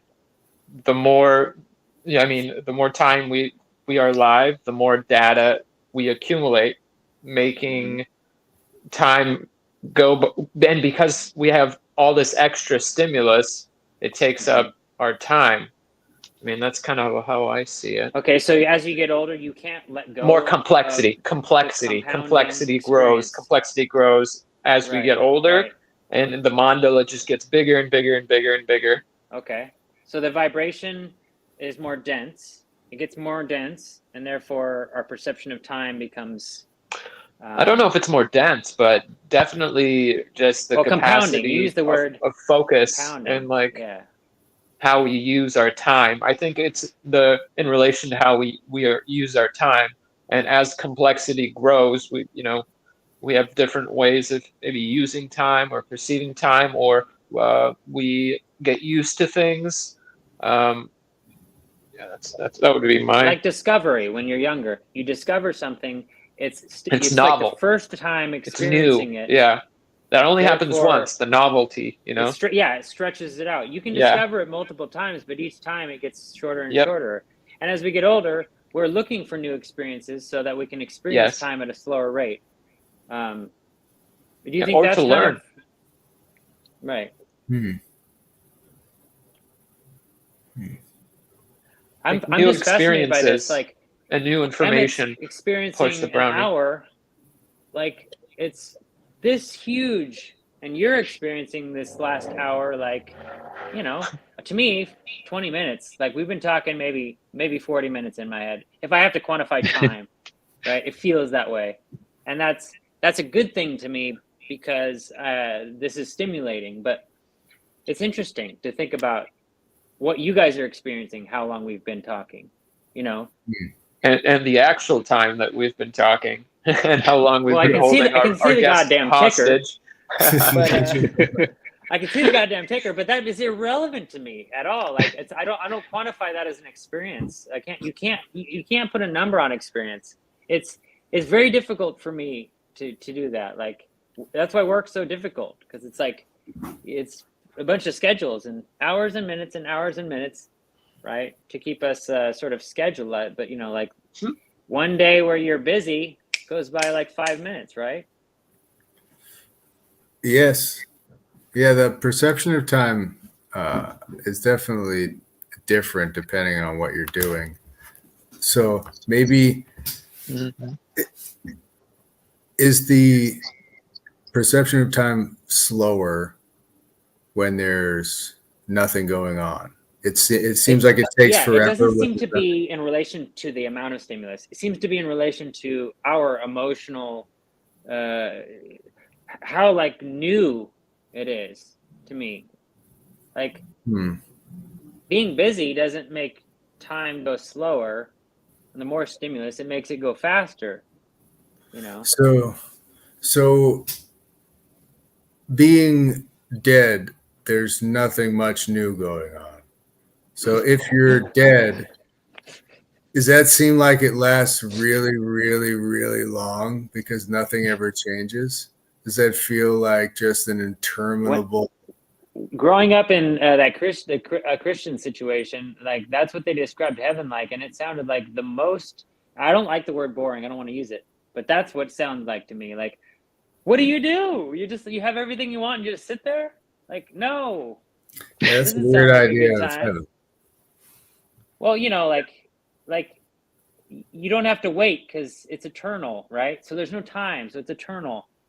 So what do you do with everything that you love eternally? Like, I think time's important, or at least an idea of a perception of it, in order to accelerate our emotional digestion of it. You know. I think it's a limitation like gravity that just helps kind of shape the world. We're back to that limitation. The fixer, you know, governor. What do you think, Brian? Is the time thing trippy to you? Like it is. Like I think time is a very interesting thing, and like I was just thinking, like, is time? Does it seem to go faster or slower the more your mind is active, the more thought processing that's going on in your head, versus like when you're in a flow state, when you're in the moment, you're there, but you're not thinking about the there that you're at. You're experiencing without thinking about it too much. And how your perception of time changes, versus whether if your mind is overly stimulated, and I can't quite decide, is time slower or faster in either of those various states? Do you have an opinion on that? I think it's different brainwave states. I like that. different brainwave states, it's either more active or so it can be compressed. A lot of information can be compressed into gamma brainwaves, right? Or maybe alpha. But beta, what's the difference? Delta, what's the are difference between much all those slower. waves? Frequency. Okay. So, but we're back to vibrations. Everything. We have a gamut of experience, right? There's slower brainwave states. There are faster brainwave states, and it affects our perception. Like we're talking about the brainwave itself. Okay, I the understand brainwave could be an alpha brainwave where it's like active Can you or tell beta. me what these names signify? So alpha, beta, gamma. It's brainwave states. I don't know the exact numbers. But I the think solution state, 7.83 is Schumann resonance. I think that's like the middle, and then anything faster than like 10 hertz would be active. Like 14 hertz is very active, right? Less than 7, maybe like 5, 4, or 3. It's the slower states, but it's there's alpha, which is a bit more active, and theta is more like your body is in a healing state, or like it's relaxation and sleeping. No, that would be delta. But I mean, that's my guess. You know, it's different brainwave states. That's what we're talking about semantics. We have to name things in order to talk about them. But no, but like, it's something that can literally be measured as hertz. Right. Have you all seen the movie Inception? Oh yeah, such a good movie. Yeah. I always thought the idea of time, and it was interesting, like especially like they were talking about the different levels within a dream. Yeah. Like if you're in a dream within a dream, then time goes even slower. Yeah, so trippy. And like I think they were talking about like at the end of it, like they were, the two of them were stuck in this dream state, this deep dream state for like a whole lifetime. That in actuality it was actually the length of a train ride, I believe. So trippy. So trippy. Yeah, that movie I'd like really to see some kind studies of about the brainwaves. People measuring brainwaves and asking about a subjective experience on the time elapsed when they're in these different brainwave states. For example, the ones that are conscious, obviously, but there's just active and less active. It's just it's condensed information. Of time. How it changes? Yeah. Well, people say that in flow state is often known. My favorite state as alpha, I believe, but I could be wrong. Where people experience time slower because they're highly engaged in it. They almost like beta, maybe beta. Intense concentration and learning is gamma, the top one they say. Yeah. Also like autopilot state, theta is a little lower. So this is. So music is autopilot then, or what? No, music is just frequencies. It's externalized. No, frequencies. Creating music. When you're making music. No idea, man. What brainwave is that? No idea. I think I'm getting some teeth on here for you, Brian. He's got some teeth now. Or she, I don't know. Up to you. Oh, nice. Very cool.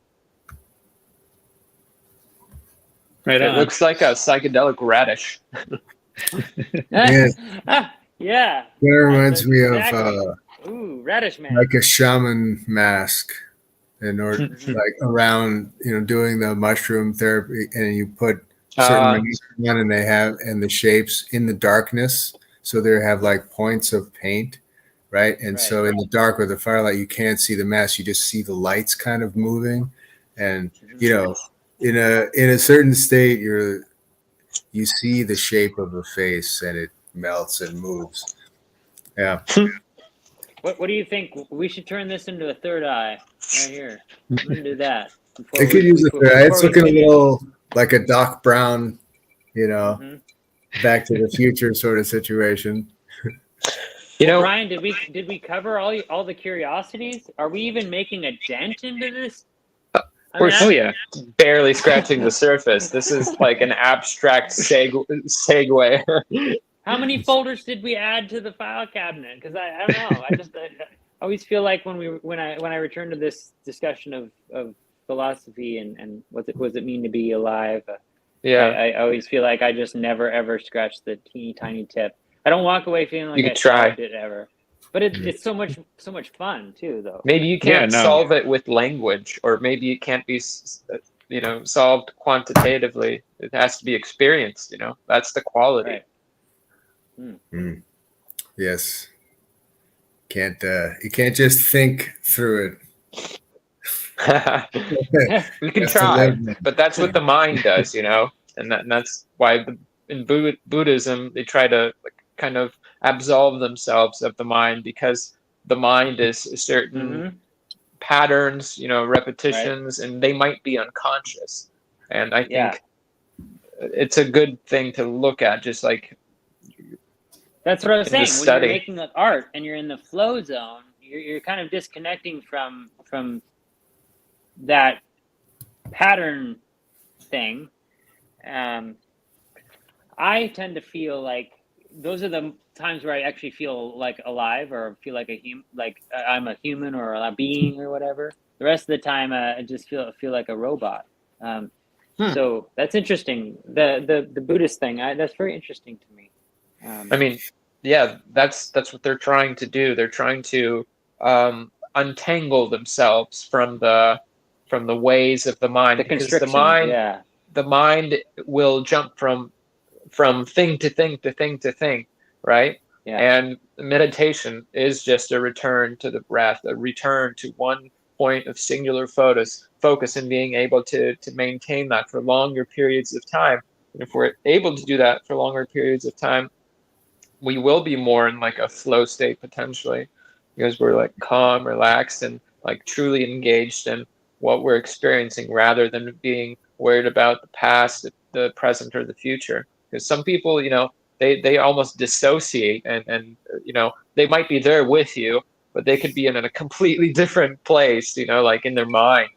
So I think having a presence and having a connection to what you're doing, being fully engaged in it, I think that might be like making the most of life. But I mean, yeah, to be here now, the carpe diem thing. Yeah. Like, Brian, do you have any like burning hot questions that you're curious? You've met me before. Yeah, it's your turn to return fire. Like, we're playing Battleship. 2.5 hours in. It's a Joe Rogan podcast. No, I've always been interested in the idea of free will. Also in the idea of eternity or forever, and how that relates to consciousness, and also whether consciousness is fundamental, and if consciousness is fundamental, was there always consciousness? Will there always be consciousness? What does that mean? If so, it was there was actually things I thought about when I was a pretty young kid, and pretty existential topics for such a young child. It was really like staring out into the abyss and like kind of freaking out.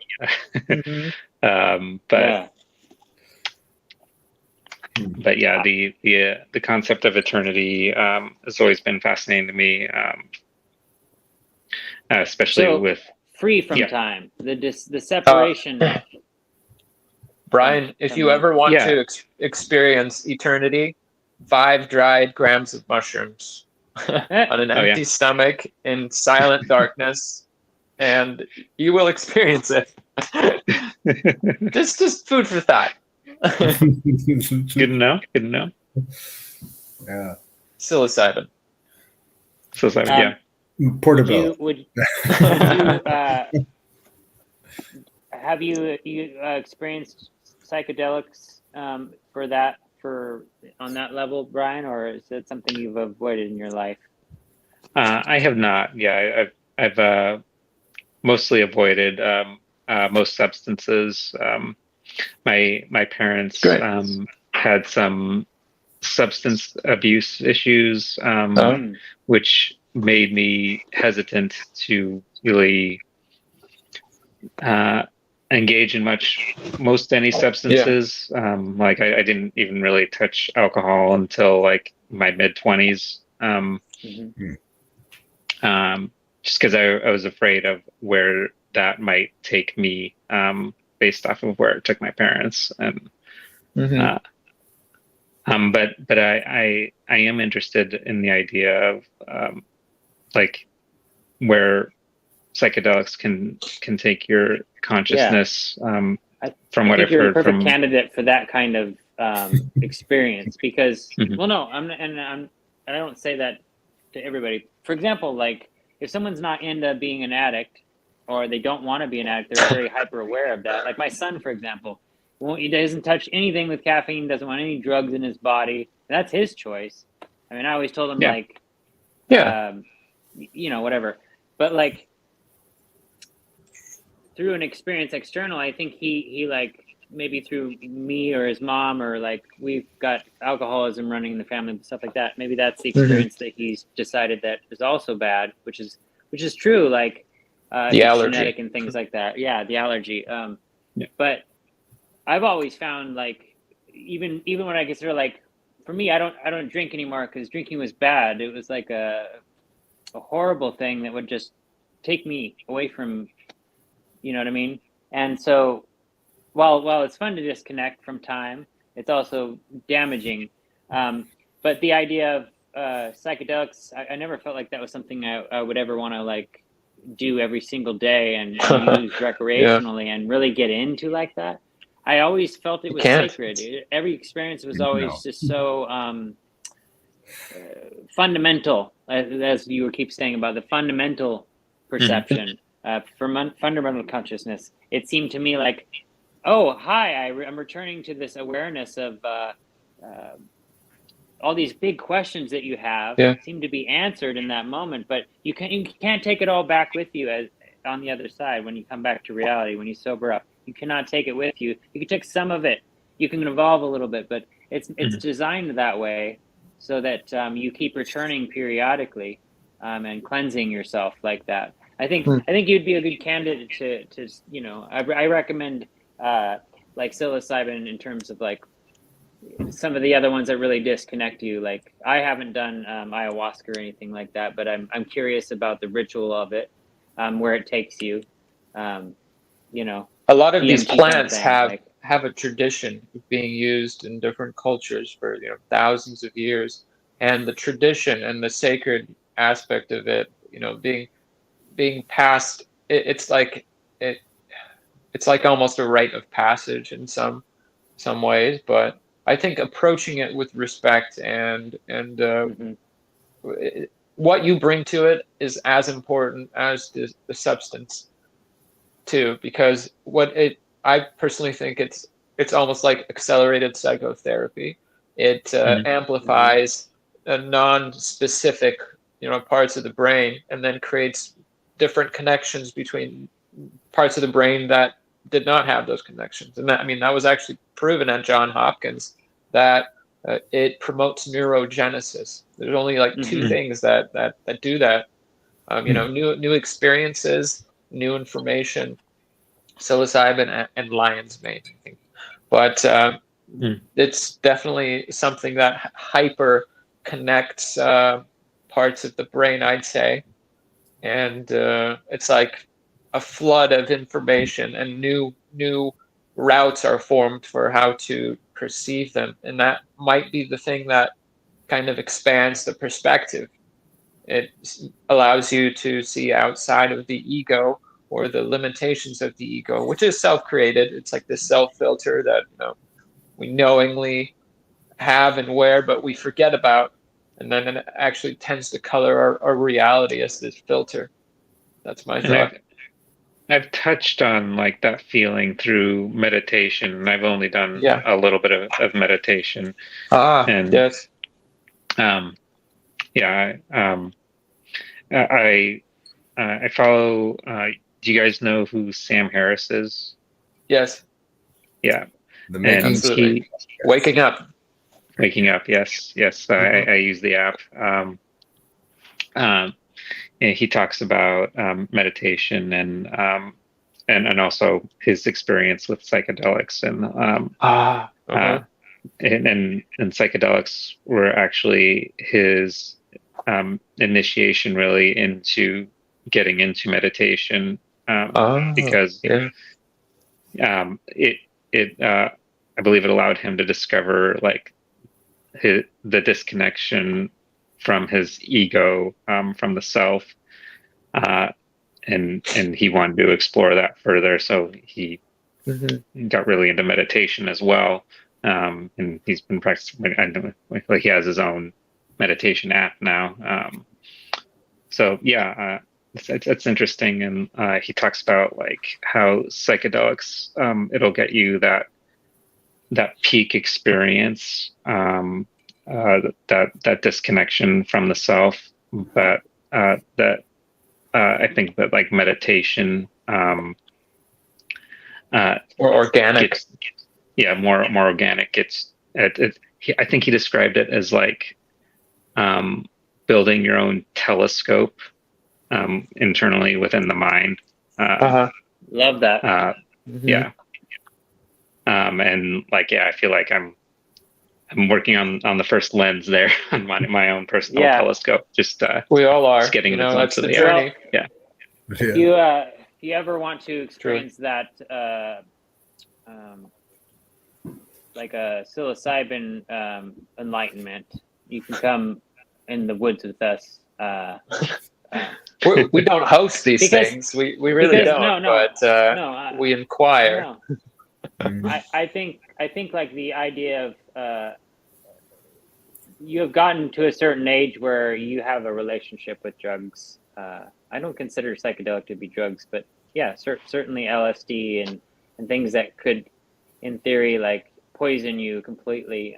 There's a toxicity to everything. We're breathing in toxicity. So, but if you're aware of a predisposition that you don't want, I would say, like, I'm sure you're well in the clear, like I'm not a psychologist, but I'm just saying, I would say that you've got a handle on being able to engage in an experience like that and come back with something meaningful and deep, and maybe a question. While you were talking, I was starting to think about, I never asked you if you know about Myers-Briggs, the socionics. It's personality test. These personality tests that break your personality traits down into four categories, which in turn have subcategories, but they give you four letters. Sometimes jobs will do it for a job interview. It's introverted, extroverted, feeling, thinking, feeling, perceiving, perceiving, judging, feeling, thinking, sensing, and intuiting, and then extroversion, introversion. The reason I bring this up is because I've noticed that people who are in the T spectrum, who heavily lean in the T area, who aren't as F-minded with their emotions, aren't as connected with their emotions, lead with that as a thinking, they tend to have a sort of a depersonalization disorder when it comes to trying to explain what it means to be human or have a personality, or like, they're more like confused than someone who actively seeks, like, what's philosophy mean? They have a disconnect from it, because I think, and this to me means that emotions are very, very key. We talked about them being a very chaotic, sort of illogical thing, but I think they're very necessary to experiencing consciousness on a level of what's that word? Knowing, like knowing the ego, I guess, or creating, being aware of it, healthy or negative. Yeah, like being aware of it. Exactly, being aware of it. Being conscious and not just completely run by emotions, like and data. maybe just ideologies, thoughts. Because even ideologies could embody people. Like information affects how we see the world based on what we accept. Right. I mean, sociopathy even has emotions. Like, there isn't an unemotional, emotionless person. I mean, I'm sure with all the experiments cutting around in the brain, they've managed to make people like vegetables, but I still think on a vibration frequency level, people are able to be mutable on the basic fundamental level of, vibration. But like, what do you think about that concept that feelings are create self-awareness and ego, and that like logical left brain side thinking kind of separates you from self-awareness and, like, the idea that you even are curious about it, Yeah, no, I think the idea of the ego and being able to separate from the ego is an interesting thing. Back to Sam Harris, like he actually describes the self as an illusion, and Buddhist too. and that you can, through meditation and through psychedelic experiences, you can separate yourself, your true self, from the ego. And he describes the self as basically just conscious awareness, and he says there's just conscious awareness and its contents, and everything is its contents, including your own thoughts. So it's just like, it's looking at everything as objects, including the thoughts that just arise in your head. It's not you. It's just experiences that you're having, and the you is just the part of you that's aware of what's happening. And that's an interesting idea to me. Yeah, it is. Beautifully put. Yeah, that's well described. Alex's cousin was on the podcast a couple weeks ago, and he was talking about his experience on. He did a heroic dose where he had like a full kind of ego death. And he returned, and after the experience, he said, to this day he's not using his ADHD meds. He has the ability to focus. He had a great psychological breakthrough. Time. Yeah. He said it was really healing. Healing for him from childhood was dug out and confronted. Like a big wave of like you said earlier, the perfect phrase for it is like a hyper psychological connectivity. Like a really, really strong shortened version, which can be overwhelming to some people because they probably are not fully experiencing as they go along, right? Like they're not processing, they're kind of burying.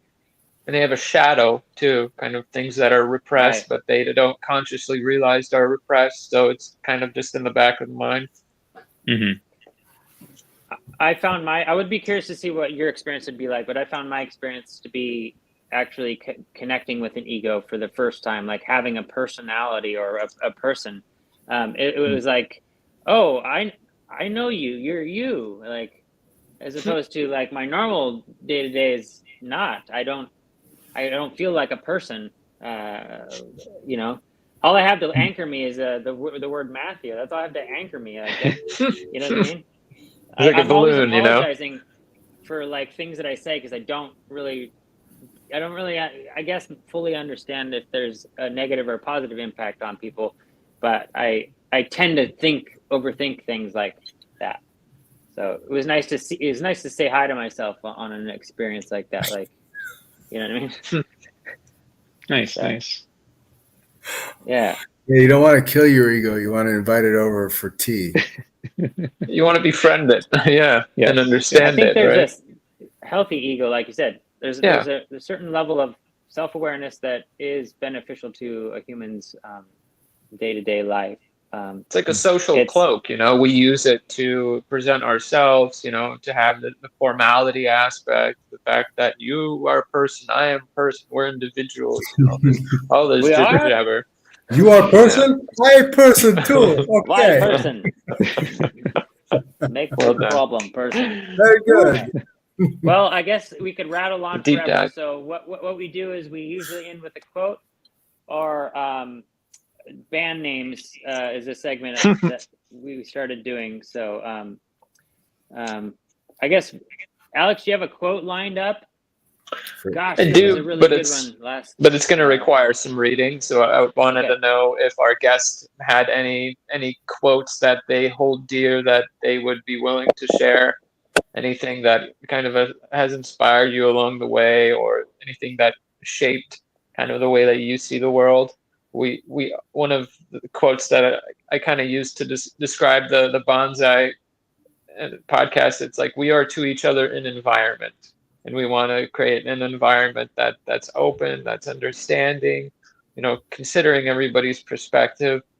Yeah, any quotes, anything that you might want to leave us with? But thank you so much for your time, by the way. Thank you. Yeah, no, it's really been a lot of fun, and I don't have any any quotes that are coming to mind at present. Yeah, it's been a pleasure talking with you guys. Awesome. And exploring free will and consciousness and eternity. And we didn't scare you off. Maybe you'll come back. No. Yeah. And hang out with us another time. Like, yeah. We don't do it every week. Sometimes life gets in the way, and stuff like that. Like, there's another gentleman that I've nicknamed Vamp. He's from Romania. He lives in a castle in Transylvania. His name is Eugene, and he's our, in my opinion, our awesome resident. What's the word I used the other day? Shub. He's the contrarian. That's Eugene in my eyes a little bit. Like, yeah, sure. The skeptic. He's quiet, and then he wants healthy, to cook. though. And yeah, it's definitely healthy. I love it because I feel it wakes me up. I like that feeling. Yeah, totally. But yeah, and Paul, Of course. Paul's got a different job now, so he can't stay up late anymore, which makes me sad. I miss Paul. Yeah, but we do some nature outings every once in a while. If you want to join us on a hike, we'll keep you in the loop. Washington is amazing, especially during the different seasons. Trying to make the most of it. Cool. Yeah, try to awesome. adopt more people. So maybe we got Mo on board and for a hangout every now and again. So all right, I do have a quote, and it is from Carl Jung, and this is about the shadow. The shadow is a moral problem that challenges the whole ego personality, for no one can become conscious of the shadow without considerable moral effort. To become conscious of it involves recognizing the dark aspects of the personality as present and real. This act is the essential condition for any kind of self-knowledge, and it, therefore, as a rule, meets with considerable resistance. Indeed, self-knowledge as a psychotherapeutic measure frequently requires much painstaking work extending over a long period. And yeah, but mushrooms help with accelerated psychotherapy. So, no, that's what it was. Accelerated psychotherapy. This is a terrifying book. It dives into what is the self, what is the shadow, all the different layers and aspects of the personality. Mm-hmm. All right, any band names? Band names. Yeah, Matthew's segment where he just spouts random band names that would be funny. So I had a moment of my life where I was sort of researching Catholicism the other day. Okay. For some weird reason, I don't know much about it, and I was like, why is there like some place in the middle of Italy that's like jurisdiction is like completely separate from Italy? Like, what's going on here? And how did it look from like way back when it was more the papal states were more like a government controlling things and everything. Now it's condensed down. Anyways, the Roman question. Maybe you get that one, Nick. The Roman question. The Roman question. Yes. Yeah. I don't know what kind of band that is, but here's another one. The Pope's Hooker. The what? The Pope's Hooker. The Pope's. Blasphemy. Blasphemy. Yes. Along that line, the infallible chair. Ooh, yeah. Infallible chair. It's pretty good. Paperback eternity. Remember the 11th person? Yes, that was good. That's almost like the 12th man, the Seahawks thing. This is like a ripoff of that. Anybody's welcome, but the 11th person, because I don't. They only allow 10 people in the room, and I was like, "Oh, the 11th person, right?" Yeah, that is. Yeah, that's our consciousness. It's a deep cut. That's some lore right there. Yeah. So erga omnes, it's Latin. I don't know if I'm pronouncing it right. Erga omnes, it means toward all. Oh. And I was researching what the Catholics do is they divide the written scripture and then the sort of the lived, the tradition, the experience in both being divine. And that's why, like the Pope is supposed to be God on earth because they hold both in the same amount of divinity to mean the same, which is kind of controversial with other, scripture-based religions. Anyways, the idea is that to think erga omnes, which is toward all, to better all. But it's And then here's the last one: the Lateran Treaty. The Lateran Treaty. The Lateran Treaty.